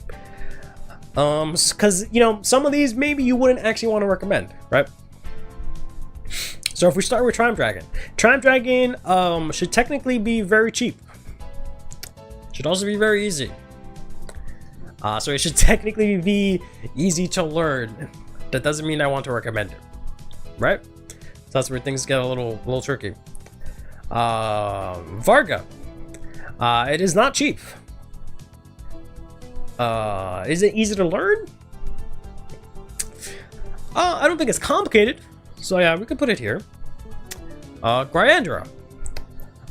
It is cheap and it is easy to learn, I would think, right? There's not too crazy going on here. And it's relatively confined, you know, you play a lot of the ride line pieces, which is nice. I really like that. I'd actually put it here in top recommend if I had to be honest with y'all, right? If you could give them Zorga, they would love overcomplicated long combos. I don't know about long, but Varga Aziza has some interesting interactions though. Well, you're saying that as a Vanguard player. So try to be a little less, I shouldn't say less biased, but try to remember, just because it's easier for you, not saying you specifically, Crush, but just saying in general, just because it's easier for you to understand doesn't mean not everyone picks it up so easy, right? That doesn't have to be, the deck doesn't have to be the best deck, but it should also be something that can compete on the rogue level. That is something to consider too. I guess we can get super complicated. Let's get super complicated. Why not? Let's add another row here. So this is easy to learn. This is easy to learn and cheap.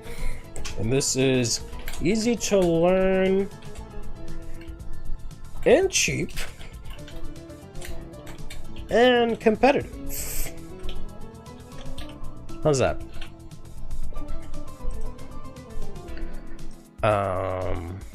Make that one orange. Make that one yellow orange. Make that one yellow. Make this one green. And make this one, I can't do black. Right.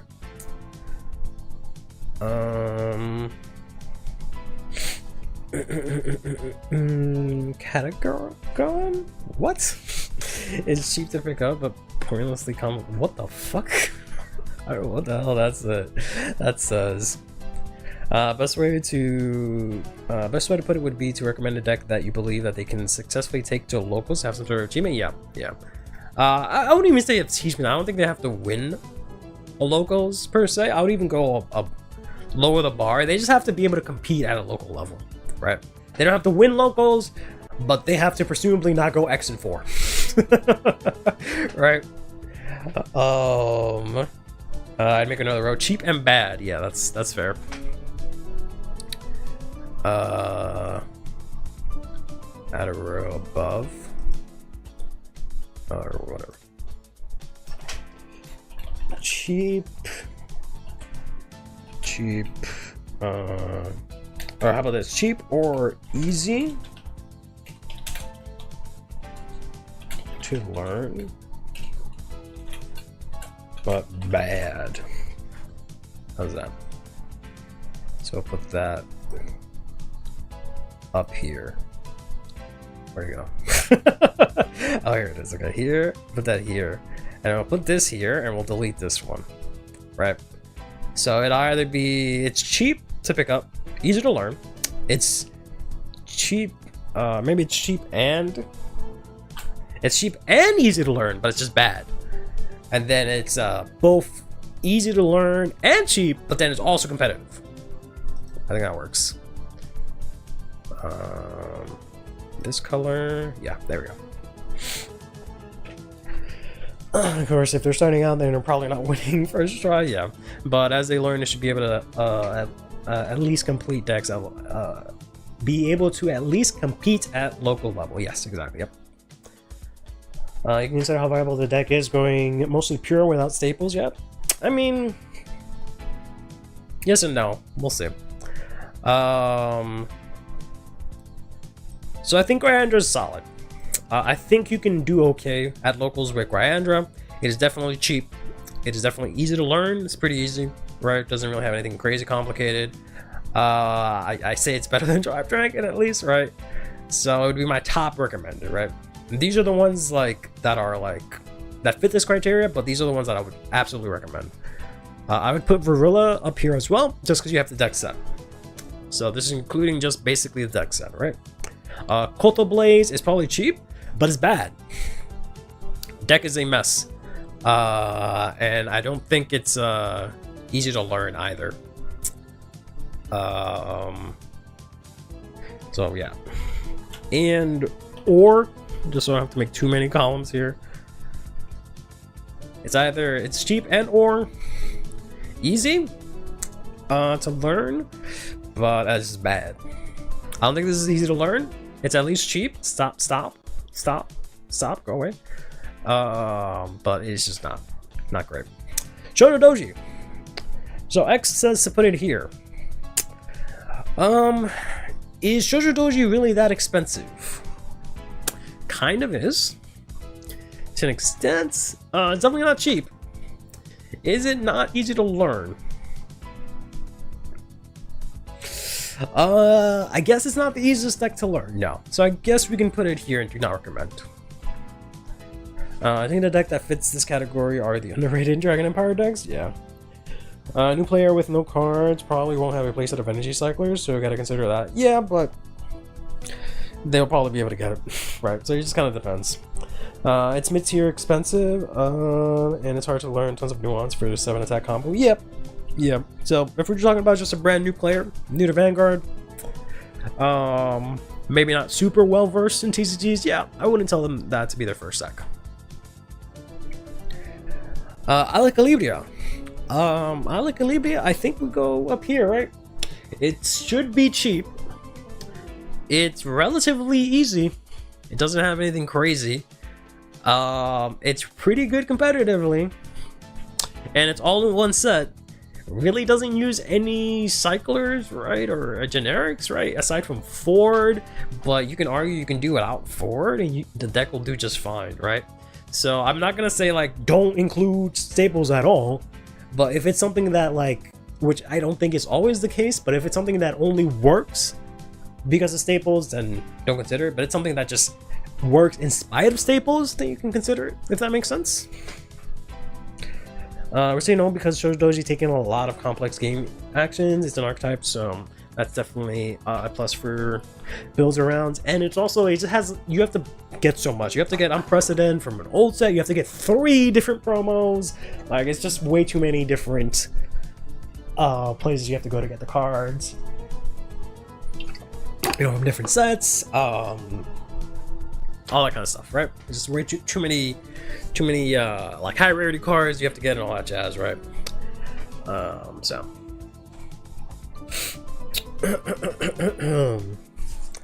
I forgot I could have done we could have done it live, but it's too late now. I've already started it because I always forget that we can do the TCG player, not TCG player. The Matsuyama tier maker live stuff, but the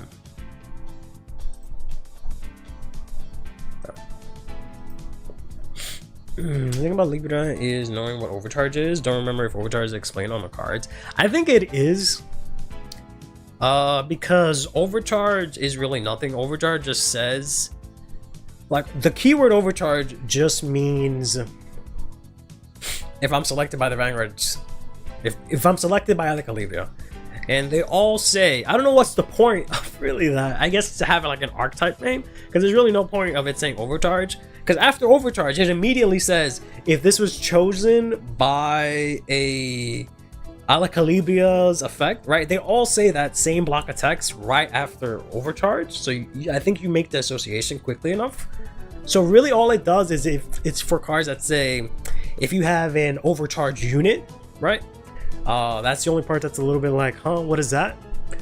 So I can argue that maybe that might not be as easy to pick up, but I don't know, I think it won't be that bad. I don't think it'll be that hard, but it does say it on the card. We're gonna just put Eugene. I just do not recommend. Well, alright, let's do another tier, below. Not, or, after DZVT, or 4, or collab. Right, let's put Eugene there. I'll put Varga here. That's all the new Dragon Empire. Let's go to the other Dragon Empire, the older Dragon Empire stuff while we're at it. So we got the other Eugene. I'm gonna say no. Let's go through some of these real quick. Let's just slap some of these up here and then move them around. Here's Gandiva, here's Hamayura, here's Vermilion, here's this, here's Shiranui, here's this. Okay. Bavsagra, would I recommend to a new player? I do not think it's cheap. I don't know that I can't say that deck is that easy, to be honest. I don't think it's difficult, but I don't think it's that easy. So you have to figure out how armed work and so yeah, I'm gonna have to probably say no to this one. Next out, because of the mechanics simplicity? No, I just mean collabs like the ones we just don't have. So I mean like stuff like this is what I meant. But stuff like MyGo we'll definitely put up there. Dragon Overlord. I think this is still expensive. Honestly, I think this is still expensive. I think it's easy enough to learn, but I don't think it's cheap enough right now, and it has too many different pieces. But I think this is relatively easy to learn. Relatively easy, I think. Bob is cheap now because of the triple drive booster. No, unless you want mid-high rarity. I don't know. Bob Saga stuff has always been expensive, so I'm inclined to think that it's just still expensive, but I could be wrong. I haven't looked into it in a while, so maybe she's cheap now. I say Bob Saga is easy 3 attacks, has starter deck, and has a simple game plan. I guess. All right, and in that case, if she's actually cheap because of triple drive, and I guess I could argue that she's not that difficult, but I would have to at least put her in bad. I think I'd have to at least put her in bad. I don't know if I can put her in competitive right now. Overlord could be a good pick. I think the only expensive right now card is the grade 1 promo. I think Overlord can compete at the local level. I think it can. I definitely think it could compete. I just don't know how cheap this is right now. I guess we can check.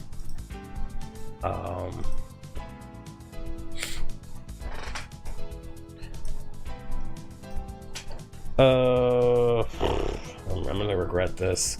Let me look up Maple. I don't want to type in Gigantic Overlord and get 500 copies of it. Whoops. Oh god, can't believe Maple's back to $10. Go here. Let's go here. All of this just because I don't feel like typing in Gigantic Overlord. Rarity, right? 10th rare. Let's see. I don't know. Not looking kind of good. Yeah, this isn't cheap at all. $10 Burning Horn. That's $40. This is like another $40. And the promo's kind of expensive. That's already 50. I want to say, I don't know. I guess what's our budget? What is our budget? Yeah, really just Lord runs it.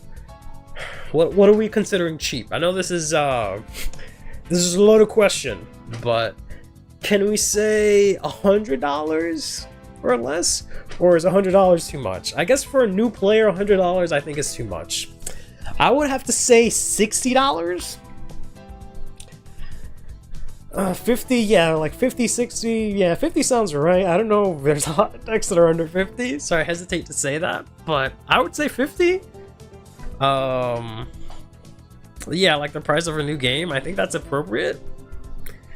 So let's just say 60, just for inflation. Let's say 60. But by that logic, Overlord does not count, right? Because this is, you need 4 of these. This is $40. And this is basically, you know what, $20, $24, something like that. So it's not gonna be enough, right? And that's just these 2 cards. So yeah, Overlord, definitely not cheap. But I do think it's easy to pick up. Blaster Blade went up because they played it. People want the Blaster Blade the Vanguard, but also some people have been playing it as well. Whoops, let me refresh. If we're talking, yeah, basically, but even then, overlay goes over that. I guess we can double check Bob Sagra. See how cheap Bob Sagra is, right?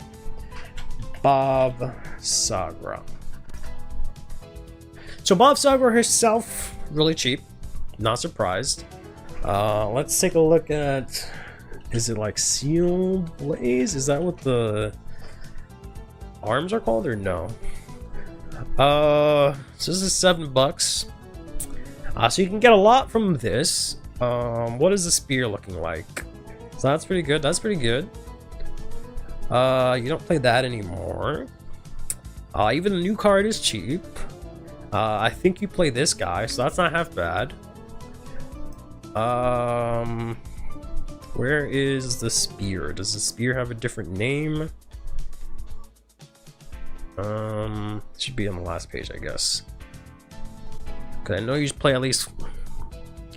Yeah, so you get these from the trial deck, right? Okay, and the spear is cheap. Okay, Vazagra is pretty cheap, pretty cheap. I think the only thing that matters is Trick Moon. Everything's looking really cheap. It's trip. Okay, Trick Moon's actually cheap. Okay, but Vazagra's actually cheap. All right, fair enough, fair enough. So she can stay there. Vazagra's pretty cheap, apparently. Yeah. So she's actually a really cheap deck to pick up.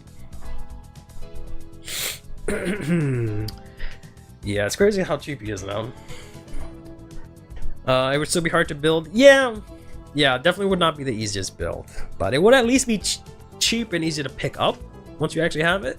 And it does have a deck, a starter deck, so by that, it's automatically a lot easier to build than some of these other guys, I would say. Then we have Mahar Nirvana. This one's a tricky one. Right? This one's kind of hard. I think this one is not something I can recommend because there are just so many. There's just too much like market confusion for one. It does have the deck product. It does have some reprints.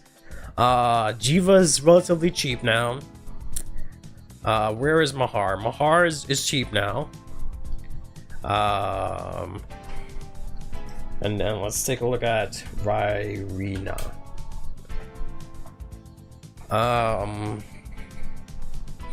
Because I know they're not going to be able to get Esperidea. I mean, it's not that bad. It went down because I swear this was like $30 recently. All right, so maybe it's not as expensive as I thought. I don't even know what the deck looks like right now. It does have a couple of promos. I also don't know if it's the easiest deck per se. So it's at least cheap. I'll give it at least cheap. I'll say at least cheap. Child data trust. I'm trying to click. Yeah, it's at least cheap, but I don't know about any other stuff. You can be in locals or above? I don't think so. Probably not. Yeah, so that's why she's in this tier. Jiva, on the other hand, I think is actually, you can actually compete with this right now. I do not think the deck is easy to learn. And I'm pretty sure it's not cheap, but I could be wrong. I don't feel it's that cheap. What are they called? They are Varinas, right? Yeah. Maybe it is cheap. How much is the new one? Mirrors is $5.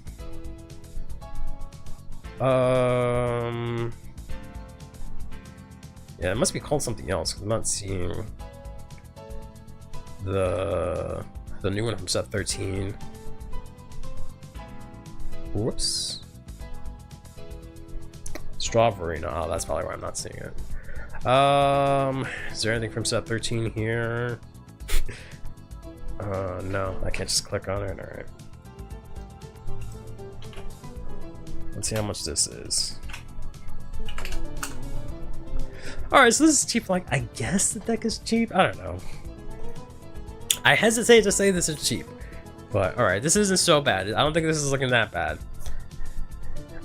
It's more simple than the mechanic looks because the cards do everything for you. I mean, they do, but I feel like it has too much going on.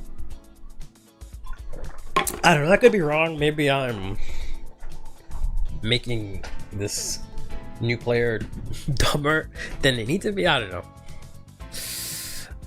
Because if it's actually easy to learn, then it automatically comes up here.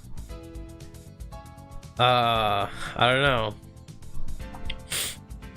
Alright, good fundamentals things doesn't have. Yeah. Yeah, so that's why I don't know if it would go here into easy to learn. Because I would say that it's cheap and competitive, but I don't think it's that easy to learn. Yeah, it's basically Exceeds summoning. It's like Exceeds and Fusing to an extent. Gandiva. Gandiva should be cheap. It's easy to learn. Is it competitive right now? Maybe. I mean, you can do something, I think. I don't think the deck is that power creeped out. Like, I know you're not gonna win a BCS, but like locals, I feel like you can at least get a win or two. But I wouldn't put it up here just because of the fact that it's getting the mass form. But maybe it is. I don't know. The stuff might be expensive now. Actually, hold on. One. Hold on now. Stuff might have gotten bought out right now, so that might not be accurate. Prior to today, it might have been cheap. Scarlet Flame, I believe, is all their names. So let's see. Still pretty cheap. Gandiva himself is cheap. This guy's cheap. This is ridiculous. I bought these for like 14 right after the announcement, and look at where it's at now. You can see here, right? The market price, ridiculous. Yeah, he's still really cheap. Okay, that's really good. Yeah, I think he goes up here. Definitely Rogue. If you cannot activate Best Orbit, you die. Yeah, but I think you can at least get a win or two. I think, you know, it's decent. It's decent enough. Yeah, locals you'll be alright. Like $1 or so? Yeah, it doesn't look like it went up. I expected worse, to be honest. Eugene is cheap to pick up. I just would not recommend Eugene at all. I know it's probably cheap, but I would just not tell a new player to do that. I think you can meet our locals with Gandiva plus new support to hype the new player up to look into the game. Yeah. I guess, yeah, I don't know. I guess that's a good way to look at it. Alright. It looks like just play Dragon Empire kid. Tamayura? I might have to put this into do not recommend. Pretty sure she's not cheap. I'm pretty sure the promo alone is not cheap. I'm not saying she's the most complicated deck, but I'm pretty sure she's not that easy per se. So I'd have to not recommend this. Vermilion, I'd have to maybe not recommend either. It's probably cheap. I don't know, it might be here. I don't think the deck is that hard, but I just would not recommend it personally. But I don't know. I'll put it here just because we're getting the blood. That might change the deck. Gucci is kind of complicated, so I'd have to put him here, and Chojo Doji jacks up the price. Zedlance, I don't know how that's looking because that's in one single set, right? And it hasn't gotten support, so maybe not the best option. It's new stuff because new stuff is coming, but even that, like, at least Gandiva's playable now. Vermilion's kind of like, yeah, this is really cheap. So it is cheap. I don't know if it's easy to learn. It's not difficult. I don't think it's difficult. Yeah, so maybe, yeah, maybe here, yeah. Spider Marquise, I would probably not recommend any of the promo bosses, unfortunately. For a new player, I don't think that's where you would want to start them. Especially because there's no dedicated product or support or anything like that. At least for this fella, right? Just one card. So I'd probably say maybe not this. I just flat out wouldn't this for sickles. Yeah, I would say nope. Shiranui. I feel like Shiranui is a tough one because we said $70, $60-$70. I feel like it's more than that right now. Even if you just do base Shiranui, I feel like just the deck set is more expensive than that, right? So it's by default not cheap anymore, or our definition of cheap.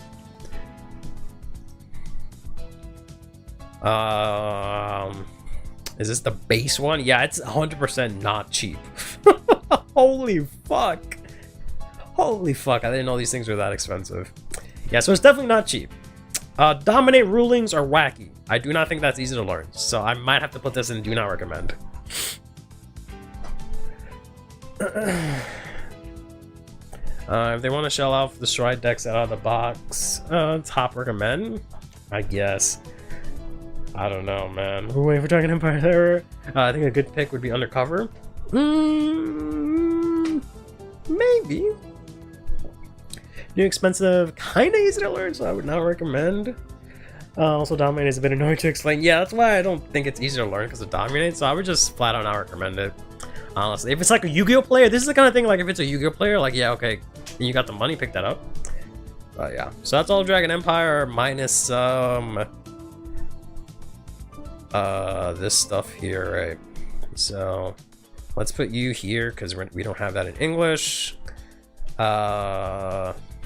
We don't have that in English, and we don't have that in English, and that should be every single Dragon Empire deck. Yeah, okay. Then we can go to Dark States. I feel like this one would be a lot easier for me, at least, to go through, but we'll see. Dominating Standard is easier to understand because the crest removes all the complicated rulings. It does, but it's not as easy compared to other stuff, I would say. But I would just flat out say maybe not for a brand new player. They probably also would avoid the like stigma of being a Shiranui player, right? I don't want to go to locals and get bullied. But yeah. Next we got ourselves Ulcer Guys here. Ulcer Guys, for most of these quick start decks, they're gonna go into probably there, right? I feel like Dolls is a top pick. Top pick. It's cheap, it's competitive, it's easy enough to learn. It has a tiny bit of learning curve, I would say. It's not like brain dead easy, but it's also not like the most complicated thing. I could argue maybe it's not super easy, but I feel like it's good enough. I feel like it's easy enough to be, you know, someone can pick it up, right? I think. Dark States is hard though. Every archetype is combo. Well, I mean, easy for me because I know I play Dark States. But, so I would say it's a top recommend personally. Vladimir is definitely not going to be cheap. It's probably not that hard to learn. I feel like Vladimir maybe is not that hard. It does have the weird ruling, so maybe not. But it's definitely not cheap, so I'd probably just put this on do not recommend just because it's not cheap. But Lukier, I'm gonna have to say no also, because she's definitely not. She might be cheap, but probably not. I don't think she's easy to learn, and she's not in the best spot. Is it personally for Vladimir? Yeah. Sacrifice Glass, yeah, I'm gonna have to say no on that one. I mean, I don't know. I feel like it's too unique to say that to be easy to learn, to be honest. I don't think it's that bad, especially at a local level. I think it's fine, minus the Shoujo Doji that it auto loses to it. But for a brand new player, I don't know if I would recommend him Glass. That's too much text for a Yu-Gi-Oh play. I don't know about that. Yeah, I feel like it has too many things going on that are like unique and that aren't maybe. I don't know, maybe not. I don't know if I would recommend it. Here, let's switch headsets. I really gotta see if I can get myself a new headset. This kitchen table, to be honest, I tried the deck super hardcore and just wasn't in it. Yeah, the deck is okay, but it needs like it heavily needs some support. Barrow Magnus, yeah, I'm gonna have to say no. It's probably cheap. It's not that easy to learn per se. It's not that complicated, but yeah, I'd probably not recommend that. Like obviously for any of these, if they really like the deck, like fine, we'll make it work. But if you know, like at face value, I would not start with these decks essentially. Harry, I'm gonna expect this to be expensive, just looking at Shiranui, so I'm gonna say no. Odium, same thing. That's gonna be really expensive, so I'm gonna have to say no. And I don't think the deck is that easy. I don't think it's difficult. So maybe it is easy to learn, but it's definitely not going to be cheap. So I don't know, maybe because it's a newer deck, I can at least put it here. Yeah, but I don't think it's gonna. I don't know if it's gonna be cheap. It might be expensive. It's hard to tell. It's hard for me to tell right now. Is out of the box a trial deck though? I mean, yeah, but if it's gonna be, if it's anything like this, I don't know. I don't know. That's kind of a lot. So I don't know. I'll give you cheap to pick up. Like, I don't know. I guess because it's new, it might be. I don't know. Maybe it won't get scalped, right? Maybe. Rest of Dark States here. Let's pull these guys up real quick. I really like this song, but it's only 20 minutes. Sharon's out of print though? Yeah, I guess so. Because I think it's supposed to be like $70, but it's just, yeah.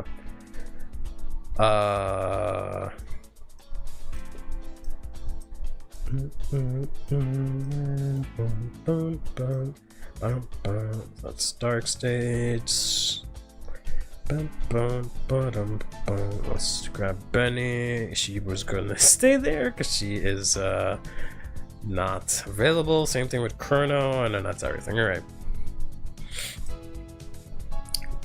Chaos 2 combo is cheap now. I don't know if it's cheap per se. It kinda is, kinda isn't. But where are we at? Bruce? I'm pretty sure it's cheap. And it does have the deck set, so I guess. I don't think it's easy. And it's probably not super competitive, but it's at least here.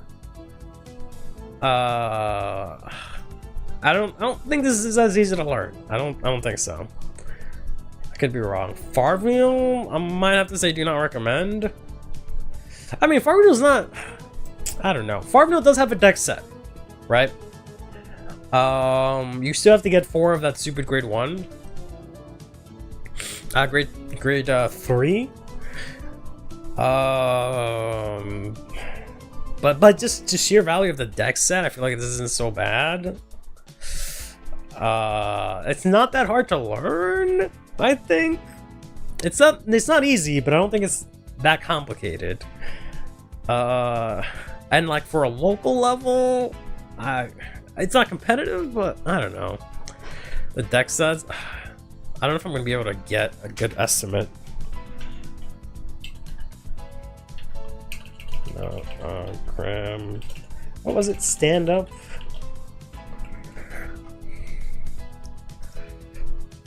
How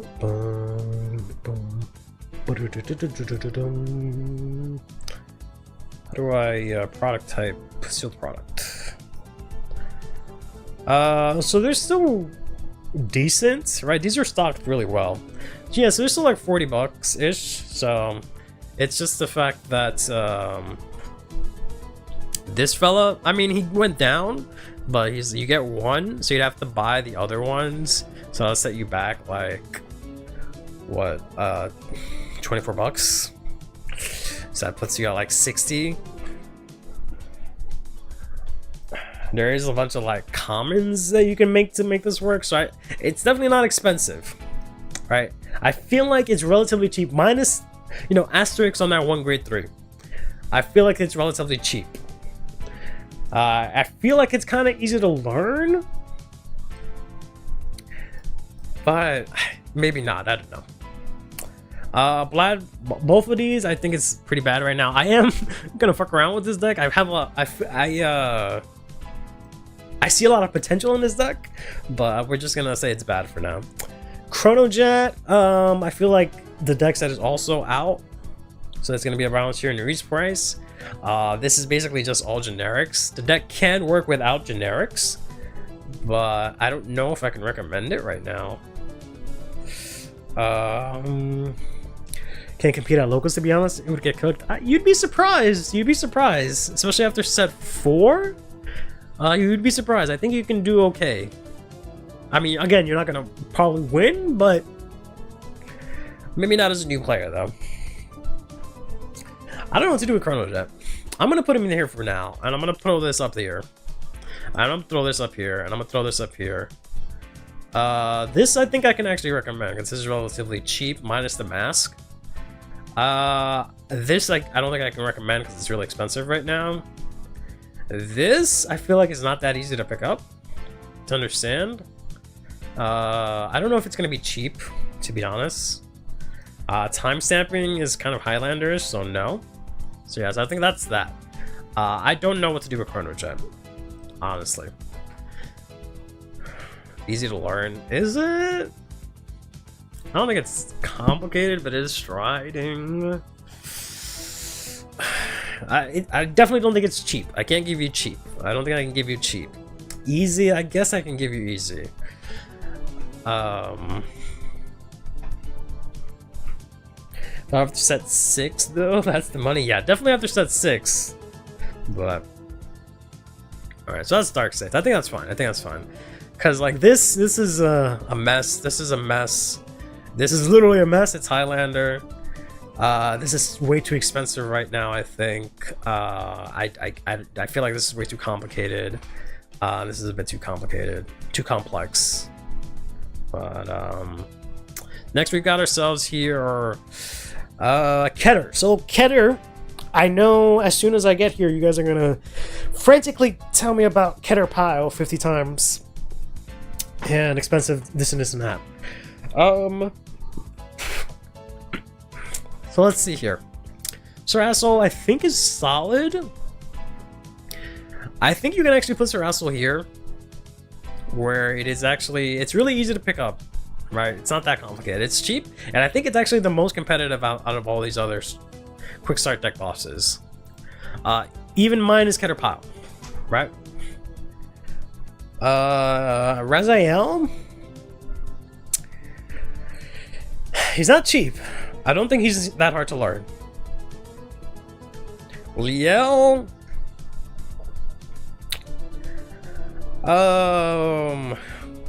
she's not really that complicated per se. She's just not the best. Mortaline is cheap. Is it easy to learn? You gotta use the gauges, which aren't that complicated. I don't think the deck is horrible if we're just talking about a local level. I might actually put Bob Saga right here, fuck it. Yeah, I can have Borderline there, I can see that. I actually think I would maybe even recommend Greedon, because it's pretty easy to get everything. It's pretty cheap. It's had really good results, honestly. We got ourselves Alden here. This one's tricky. Whoops. Whoops. What'd I do with him?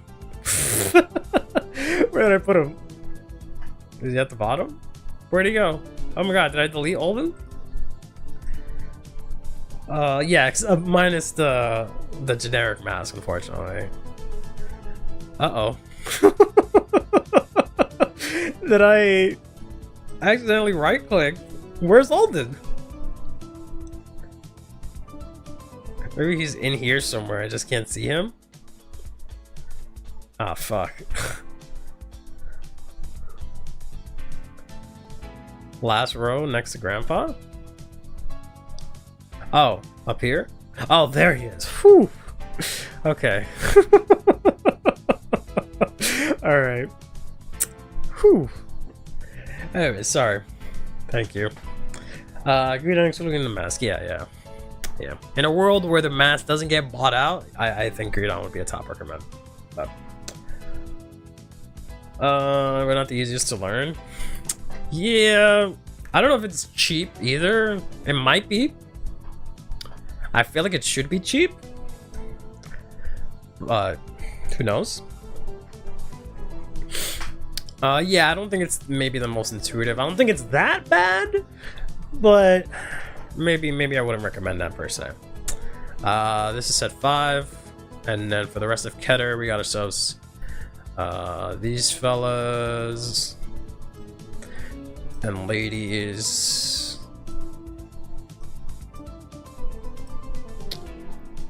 Bum, bum, bum, ba-dum, bum, Oh,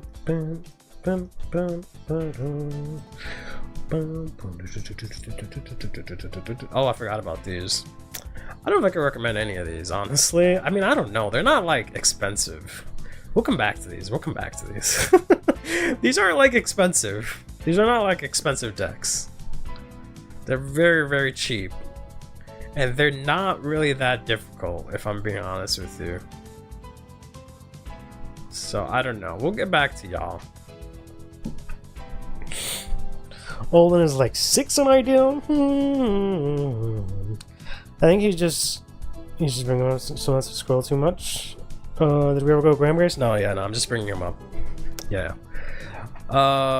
So we are here. Well, I guess Graham Grace is next. So Graham Grace definitely goes here at least next to Farm because they both have deck sets, right? Is Graham Grace easier to learn than Farm? I want to say yeah. I'd almost argue Graham Grace is like here, but competitive is like, I don't know. I feel like if we're saying Mortaline is competitive, I feel like Graham Grace is competitive, but maybe not. Maybe not. I don't know. I would at least definitely recommend it because it's getting support soon, and it's a pretty fun, easy deck, right? It's pretty cool, pretty generic. You can play kind of whatever, right? Not expensive, so. MLB, if it wasn't for the 50 promos, I would recommend it, but yeah, this motherfucker got too much baggage. PBO, I feel like I don't want to recommend either. Minerva, I feel like Minerva is actually not that bad. I feel like Minerva can go up here. I don't know, well, maybe not, I don't know. Is Minerva complicated? Maybe because of the whole clan and stuff. Maybe she's not. Maybe she's not that easy to learn. Hexorb, I feel like is super easy and cheap, and like, I don't know if she's competitive anymore. To be honest, she might have fallen off. But I guess competitive for a local level, I think she's pretty solid.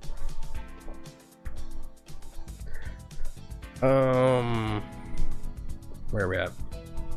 Solarian. I think Solarian's actually not half bad either, to be honest. But I don't think he's that easy to. Well, maybe these aren't that easy. Maybe these aren't that easy, honestly. You have to know your stack and stuff. Maybe that's not that easy. Maybe I'm giving too much credit here. Ezreal is pretty easy. Yeah, I guess he's not the best. Fegria is neither cheap, I think, nor easy. Bastion Accord should be cheap. I guess Bastion Accord can go up here. I'm gonna keep this old in here and just ignore him. This fella's not cheap.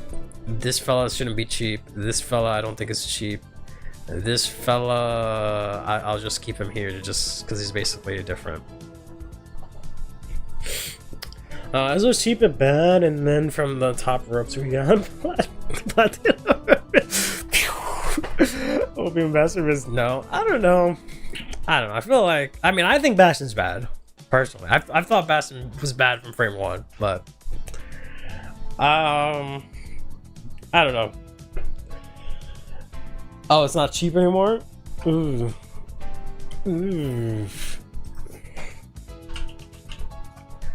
Let's see. How much is a cord? This is finally $3 at least. I know this was like million for the longest time. This is $8. That's kind of yikes. That's kind of yikes. That's gonna be a yikes for me, fam. I don't know if I like all that. I can. Pretty sure it was a double rare. 13. Alright, yeah, no, this fella's not cheap at all. Get him out of here. Get him out of here. He's at least easy to learn. I'll give him that. It's like 80 to 100 just for the additional stuff, right? And that's not even counting like generics and stuff like that. If got bought out for some reason, yeah, I don't understand. Probably the deck flare video. I wouldn't know which one. Why is the armadillo so expensive? What armadillo? Which armadillo?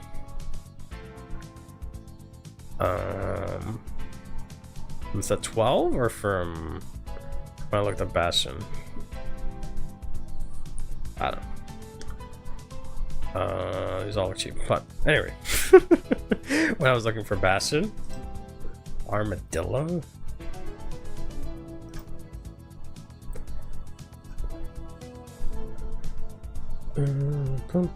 Oh, this. Yeah, I don't fucking know. Yeah, I guess this is as good as mine. I don't even know why he's here. Oh, it's his head of the Bastion. Okay. Yeah. That's even worse because no protection. Yeah, I don't even have that on here. I feel like Luan is still too expensive right now. I could be wrong, but maybe he's not as bad. Maybe he's not as bad. Okay, he went down, and the horses I think is like $3, so maybe Luan's kind of cheap. I don't know if he's as easy, but he's at least relatively budget per se. What even is Hamilton? He is another promo boss. He's a promo boss. He focuses on using orders. He says like I think you can, if you play an order, front row gets 5, and then you can CB1 on attack to restand. Or no, look at top 7 call, and if not, restand or something like that. First deck wouldn't be easy to build because you don't have any of the archetype, because it doesn't have enough archetype cards. Yeah, that's fair. You'd have to fill it up with generics. Put some generics, but no one's ever built this deck. Ironically, I've seen this deck built and win. So I wouldn't say no one. Alright, with that, let's go to Brandgate here. Let's do one of these.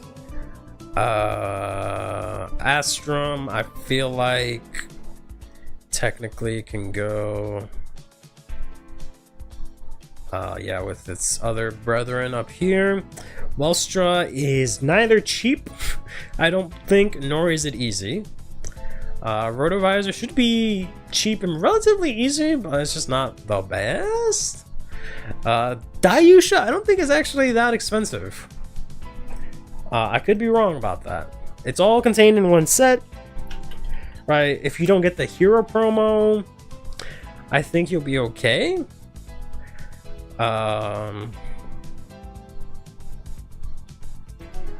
Right, like you can play without the hero promo, and I feel like it's not that expensive, and it's relatively competitive. But let's see, what are the other, like base rarity? Yeah, this is dirt cheap. The only thing is like the Dual Nation card, that's it. Really? And you can probably find something else to put in that if you really wanted to make it budget. I don't think that card really makes the deck go crazy, right? These are really the only expensive cards, and this is not that bad, right? This is like $30-ish for a playset. So yeah, I'd honestly, looks so ugly when it does that. I'm just keep it down there. Honestly, I'd put Dayusha up here. I'd put Dayusha up there, honestly. We're so roto back cheap and good at locals. I don't know. If you're not playing generics, you're fine on the price for DP. Even with the well, I don't know. I don't know how bad the generic is. The Dual Nation card, but like I feel like if you can probably get the core for like $40 and then maybe have enough for some generics. I don't know. It's 30 each for a playset though. 30 each? It's not 30 each. They were both $4. So 4 times 4 is 16, and then 16 times 2 is 32, and that's like the whole deck.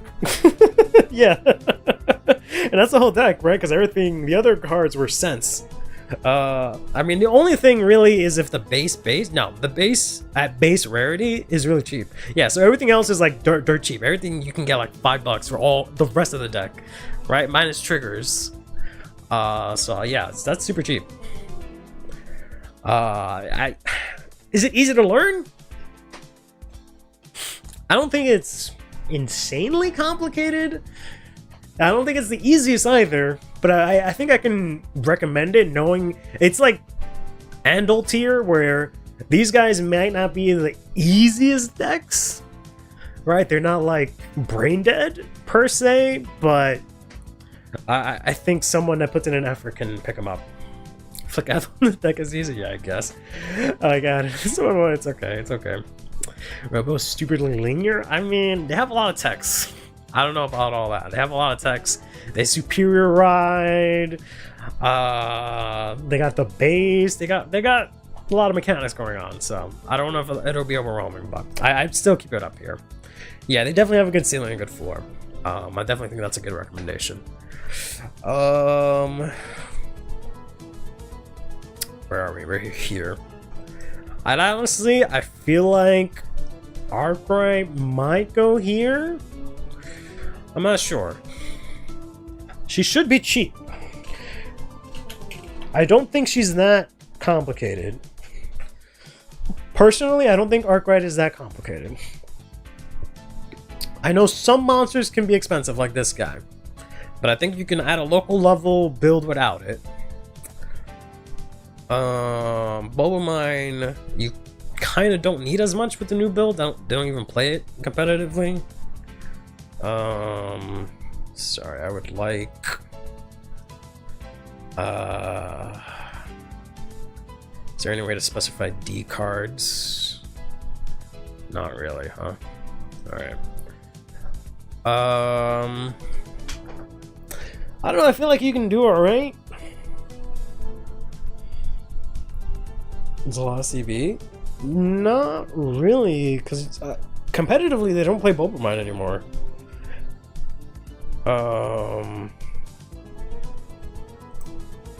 At least the list that I've seen, they just don't play Bubble Mine anymore. You just need 4 of this common, 4 of the other rare we just saw. They don't play this anymore.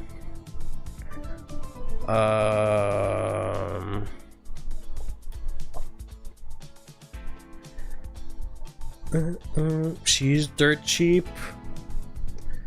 This is dirt cheap, right? It's just 4. That's already 16 cards, and that's probably like what, $6 or maybe less. No, that's like 10 because we're getting 4 copies of this, right? But whatever. Yeah. And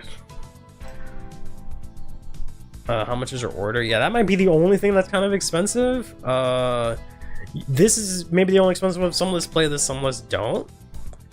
But $4 isn't so bad considering we got the other cards for so cheap, right?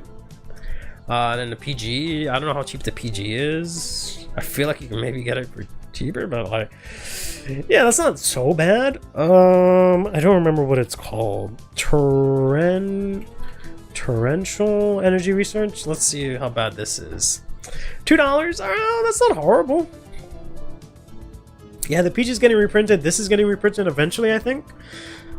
So yeah, not bad. I think it's pretty bad. I play Imagard. Shut up. No way they recommended that. No fucking way. No way they did that.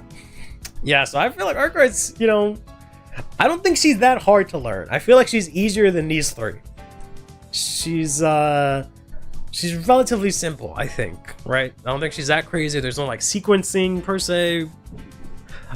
She's cheap. She's, I think, relatively competitive. Would it be cheaper if Esmeralda was limited with Surrender? I mean, yeah. I think even then it's still cheap because everything except Esmeralda was cheap, to be honest. But Impal Dio, I'm probably gonna have to say not. And then for the rest of Brankgate, I'm gonna have to say Eva, no. Avangarda, no. Silhouette is, I feel like goes here. Messiah is too expensive, I feel. Bat, not right now. Heroes, I feel like is solid. I think they're still cheap. We'll take a look at how heroes are. Prisoned, I don't think so for a beginner.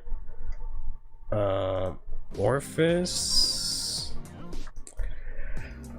Orphis? Yeah, probably not.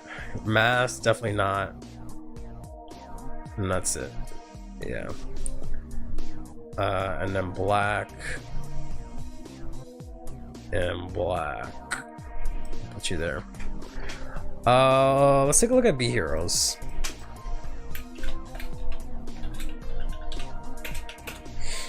Heroes is expensive? Are they? Oh, I hate that it doesn't like, it ignores like the hyphen. So it just gives me everything else. Sure, B space hero. Okay. Is super easy?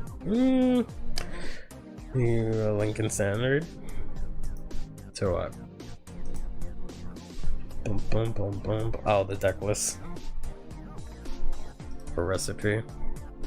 Unfucking believable. What? This would have been perfect if it were just not for this fucking garbage. Like, they would have actually had one right if it was not for this. Unbelievable. Go to hell. Hero promo is expensive, the rest is kind of cheap to my knowledge. I mean, yeah, you can play without this. This isn't that necessary, honestly. Even if you get it, everything else should be dirt cheap. This is really cheap because it got reprinted. Everything is cents here, right? Cents. Cents. What the fuck? What is he doing here? And then it's not showing me. Oh, because they're still in their hero. Oh. Galactic hero. Galactic hero.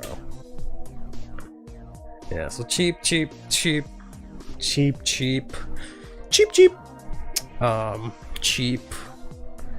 And then cheap. Yeah, this is surprisingly kind of expensive. But like, nah, I feel like you can, even if you get this for 40, you can get the rest of the deck for like 10 and get Dinos for 12, or not 12, for 20. And like, you're like a little bit over budget, but not much. So Boulderade is expensive now. Boulderade. Who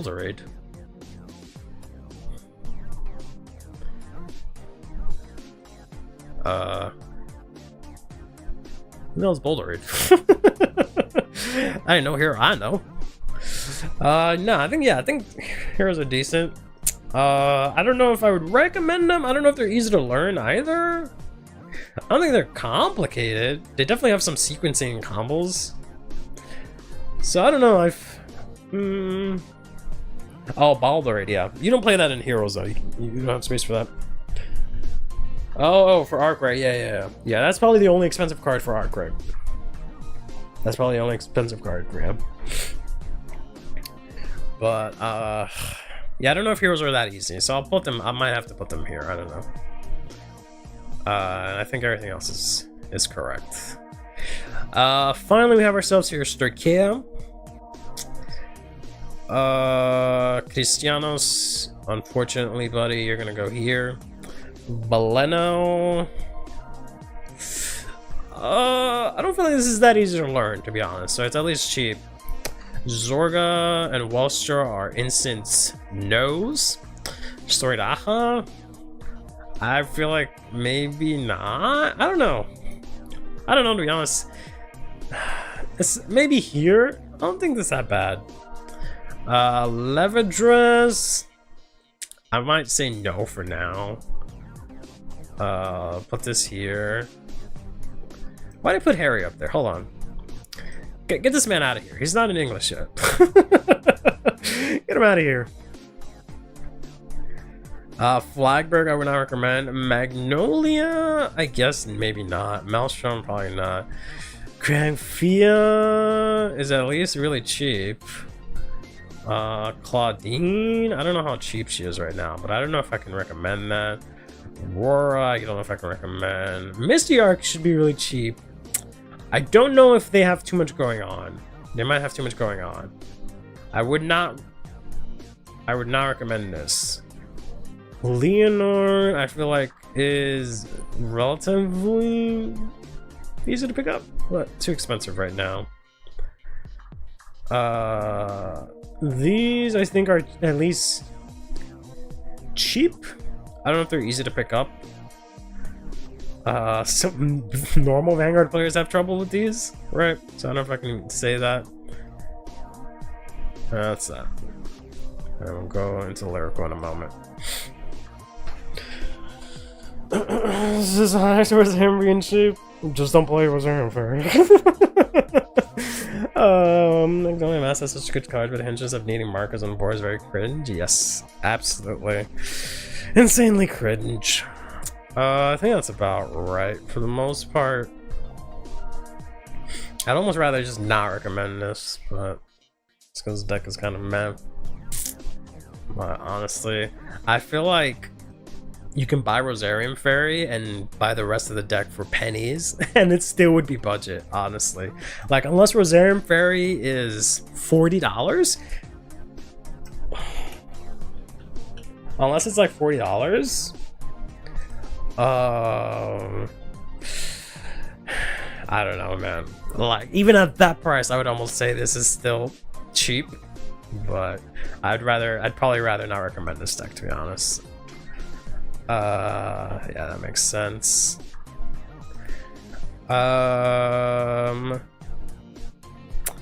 So for Marlene, I'd have to put up here. This girl, I don't think Crystal Rain is really that easy, nor is she that cheap. Flame G's are, I think, at least cheap.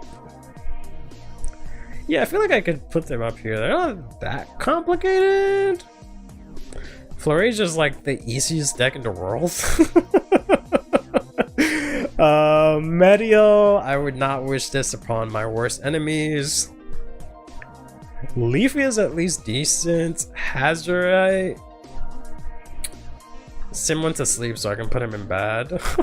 I don't know if this deck is actually that easy to learn, to be honest. I'm gonna at least put it in cheap. Michu is just not cheap. Kyoka's kind of convoluted and not cheap. Lutetia is 100% not cheap.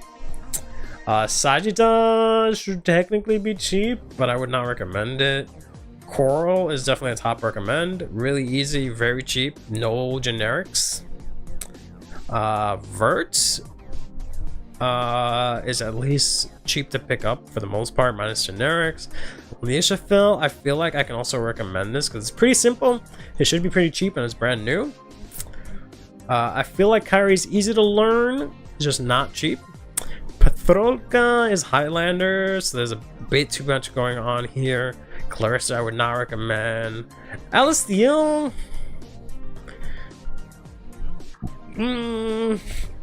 maybe not easy to learn. Yeah. Lorneral, I feel, is not that hard, so it's at worst here. Well, Lissa, I don't think it's that hard to pick up either. Felty Rosa, would not recommend. Herminia, I think, minus that one card, I might put her up here. For Tia, she's at least cheap. She's at least cheap, but not that hard to learn. So she's here. Fanel, minus one card, I'd put up here. Charmant, I think is actually kind of cheap now. Sienna, probably would not recommend this. Pacifica is actually pretty simple. I think she might maybe go up here. Labrador, I think, is also pretty simple. And that's that. I would not recommend the Token Rambo Boys, honestly. Boop, boop, boop. Just going through these really quickly. Boop, boop. I would not recommend Record of Ragnarok, especially because they're not getting support, and out the box they're pretty bad. I would recommend Shaman King, but since we don't know if these are ever getting supported, I'm gonna have to say do not recommend for now, regretfully. Then Migro Morphonica, I think, go up here. Runa goes here. These girls are at least cheap. I'll say that much. I don't know if they're really that easy. There we go. All right, that's that. All right.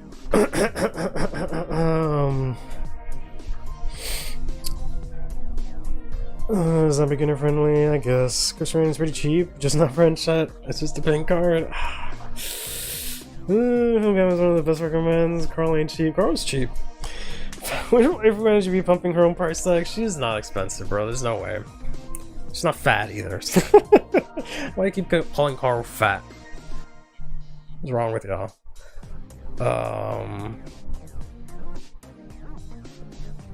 This one, right? $5. Really? This is expensive? That's expensive to you? Come on, man. Be for real. Alright, well, okay. Depends how expensive are her, how expensive is...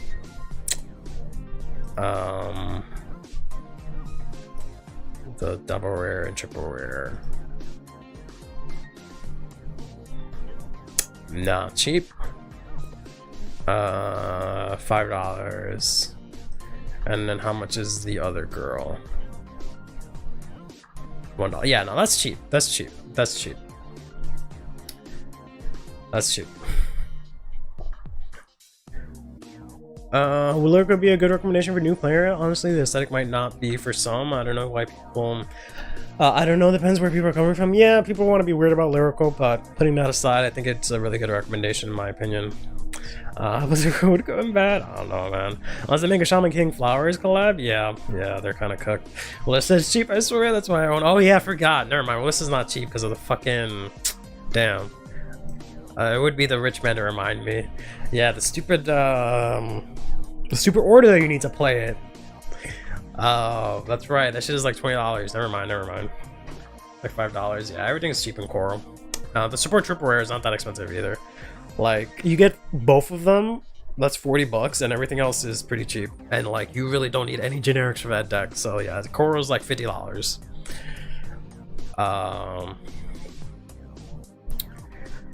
Yeah, I think I'm happy with this.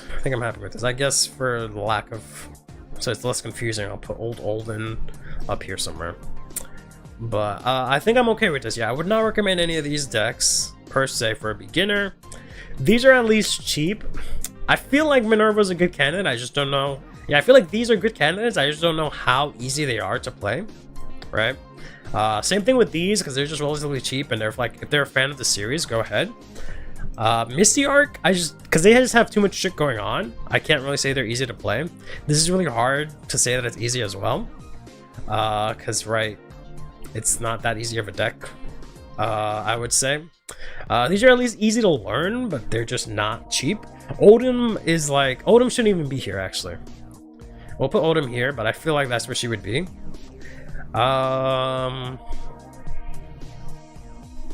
Yeah, these are like relatively easy, right? And I would recommend if they just weren't so expensive for the most part. This might not even be expensive. I just don't feel like I want to recommend that, to be honest. I just don't want to recommend Leo. These are just easy to learn and cheap, but they're just not very good. I don't know. I feel some type of way about putting these four there. Even Ezel, I feel like at a local level they can throw some hands, but they're just not the best. These I feel like are really good candidates, right? Because they're really cheap, they're competitive enough, and they're simple enough. And these are my like top picks, I would say. I might maybe change some of these. Oh, and I recommend Graham Grace, yeah. You should do a lot of sequences plus Valerian turn, and it's very easy to mess up. Yeah, that's why I don't feel like putting him up. Hexorb I feel is a little bit easier, but maybe not as much. You need to recommend Leo so I can sell the Close Eyes one? Yeah, okay. Isn't Cat Carol mostly staples though?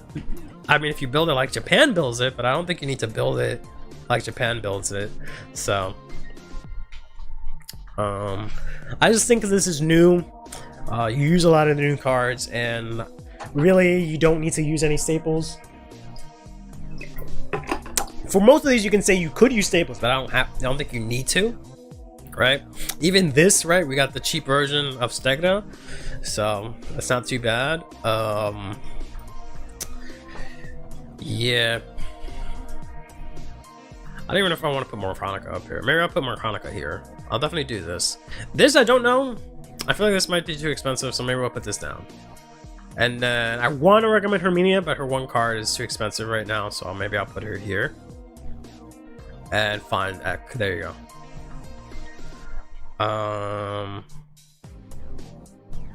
And I guess I'll put this down here just because of the buyout.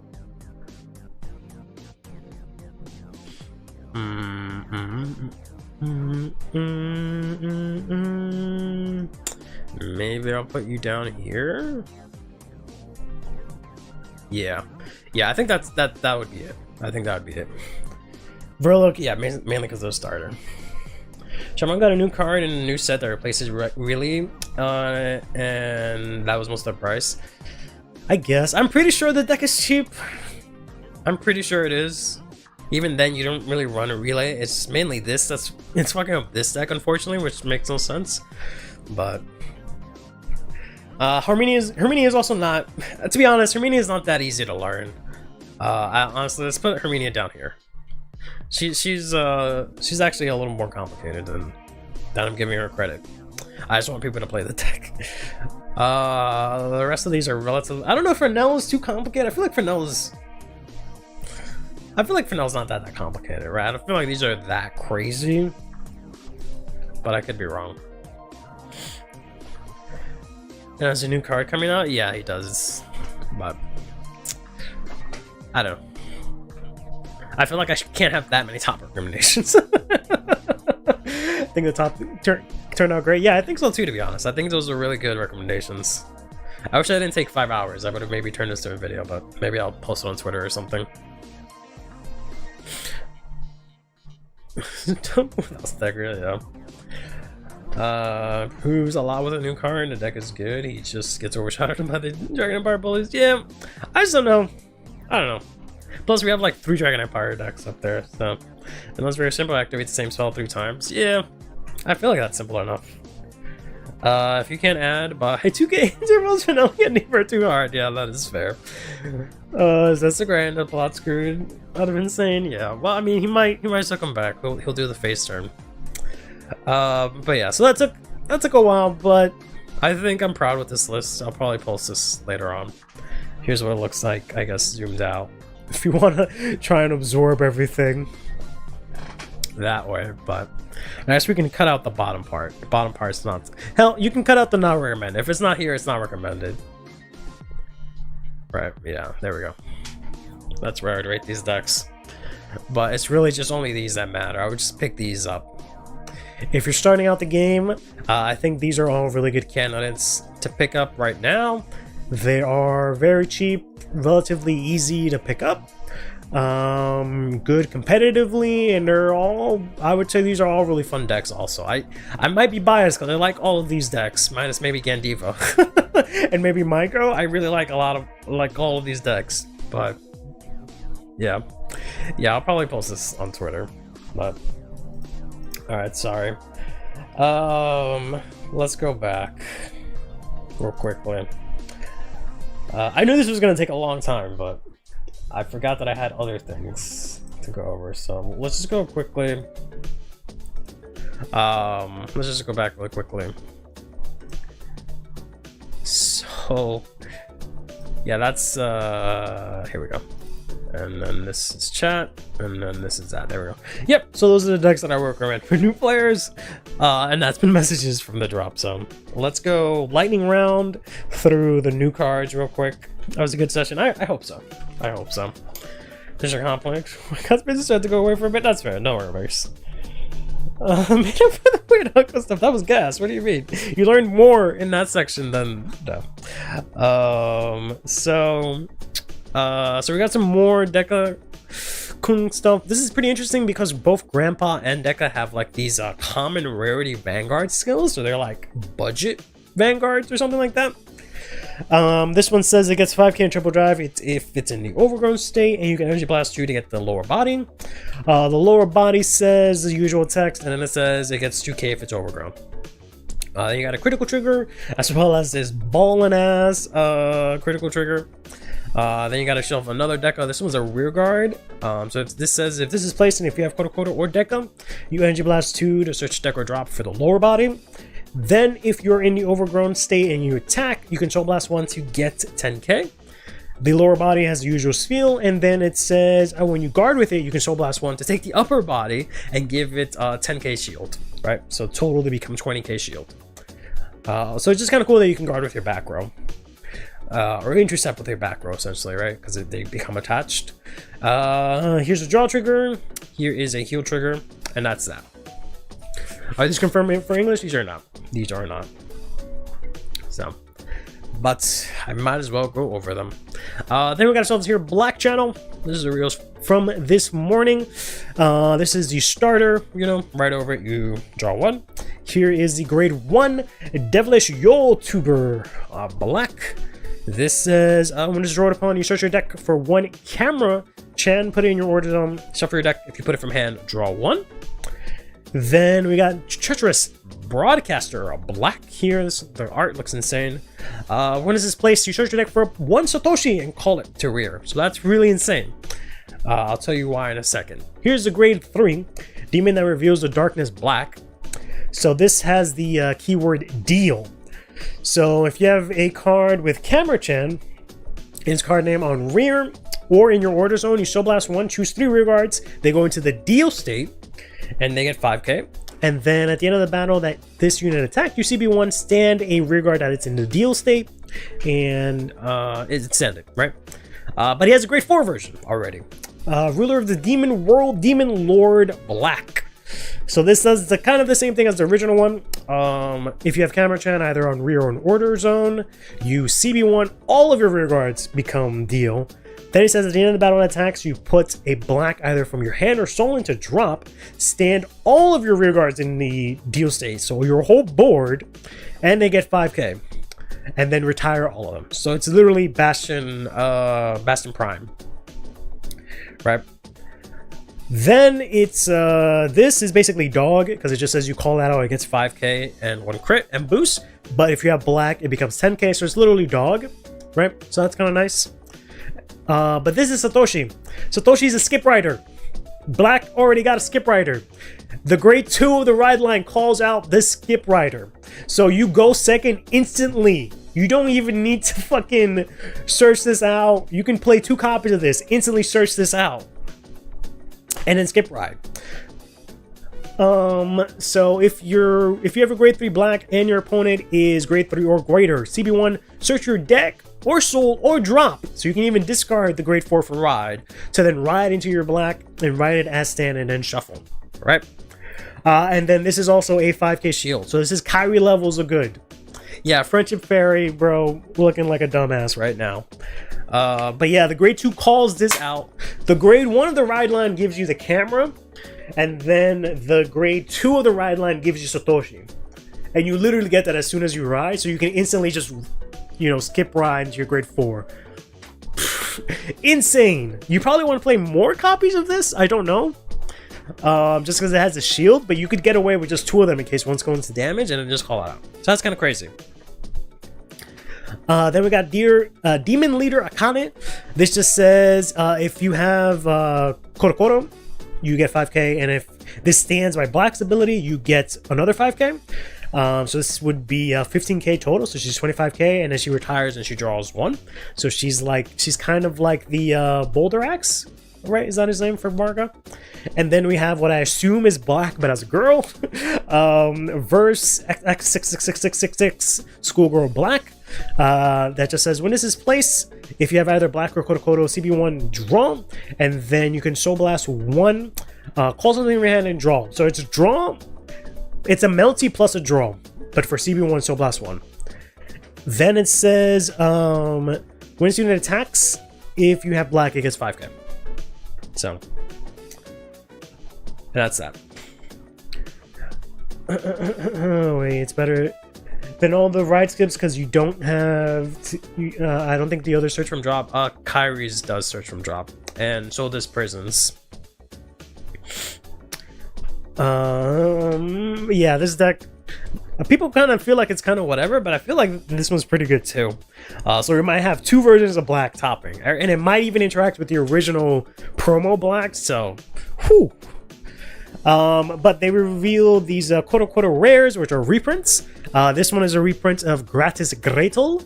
This one is a reprint of Forbidden Doll. This one is a reprint of Transsphere. And this one is a reprint of Philander. This one is a reprint of Bobomine. Insane. Sorry for going through that super quick. I think that's it, right? And then that's just the stuff for next stream. So yeah, so we're getting Philander, Bobomine, or Japan is getting Philander, Bobomine, all of the order cyclers, and all of the Regalias pieces, minus Union in the Sky so far, reprinted in this set.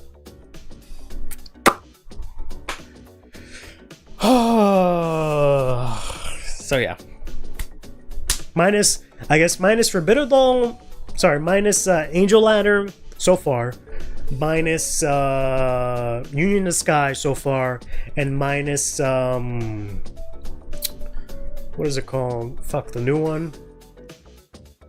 What is the new one called? The grade 2 one? Shit, I'm blanking out on the name now. Twin Cast. There we go. Yeah. We don't know yet. They're still going through the reviews, so I would not be surprised if all 3 of them get reprinted, but who knows. And then next week on the Tuesday stream, we're getting Solarian.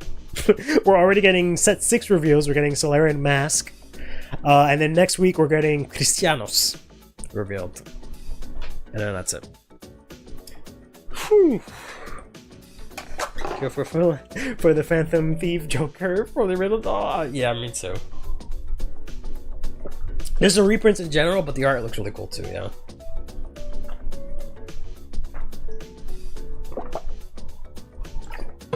Whew! That chair looks like a lot. Gracias, señor Boss de Grande. Sure. I think you can just say Big Boss, and that works out. Because it's a name, right? It's a name and a... It's technically a title, but it's basically a name, so you can just say it literally. Dojo Baby Goes Hard, yeah. I wish I had it here, but the secret art for it looks insane. So I'm super excited for this. Not really excited because I'm not allowed to be excited because we're not getting this in English. But yeah. Whew, alright. Sorry. Went through that hella fast there. Oh man, I can't process the concept of JoJo Baby. I mean, they're not even showing me as a baby, so you do have to process it. You don't even have to worry about it.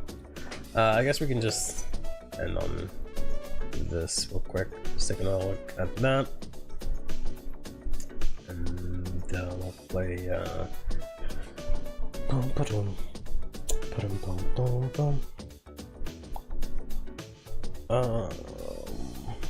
what the hell is it? Did it get removed? I got it removed. Oh no, here it is. There we go.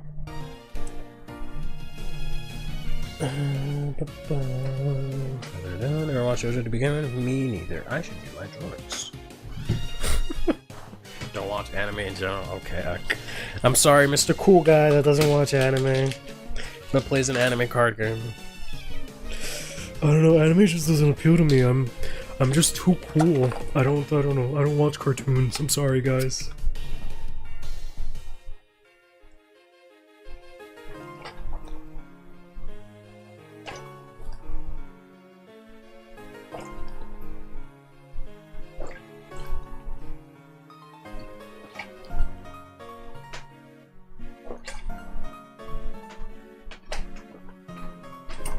All right.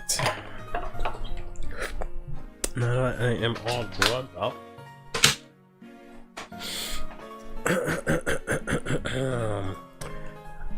Whew. Alright, I think we're gonna call it there. I sped run 2 streams in a row as quickly as I could. Good old drugs coursing through my veins, coursing through my body. But yeah, that was good. I like this list a lot. I think I'm proud of this. I can't wait to post this on Twitter and have everyone shit on me because they don't like it for whatever fucking reason. So they can say some dumb stuff. I'm gonna have to change this to not bad and just be politically correct and say not competitively viable, but yeah. But alright. Thank you all for coming now today. Sorry there was no stream Tuesday. Hopefully yesterday's history video and this long ass stream and going over all of that makes up for it. We'll be back Tuesday. We'll talk about Solarian Mask. Tuesday, maybe some other stuff. We'll see. Should be able to get back in a regular schedule now that the history video is out. And yeah. Maybe once Fuzzy puts up his stuff, we'll talk about X-Top in Costa Rica. But till then, take care of yourselves and each other. Enjoy the rest of your morning, evening, afternoon, what have you. Play Vanguard and have yourselves a damn good one. I burped, and it's kind of nasty because I drank my pills too fast.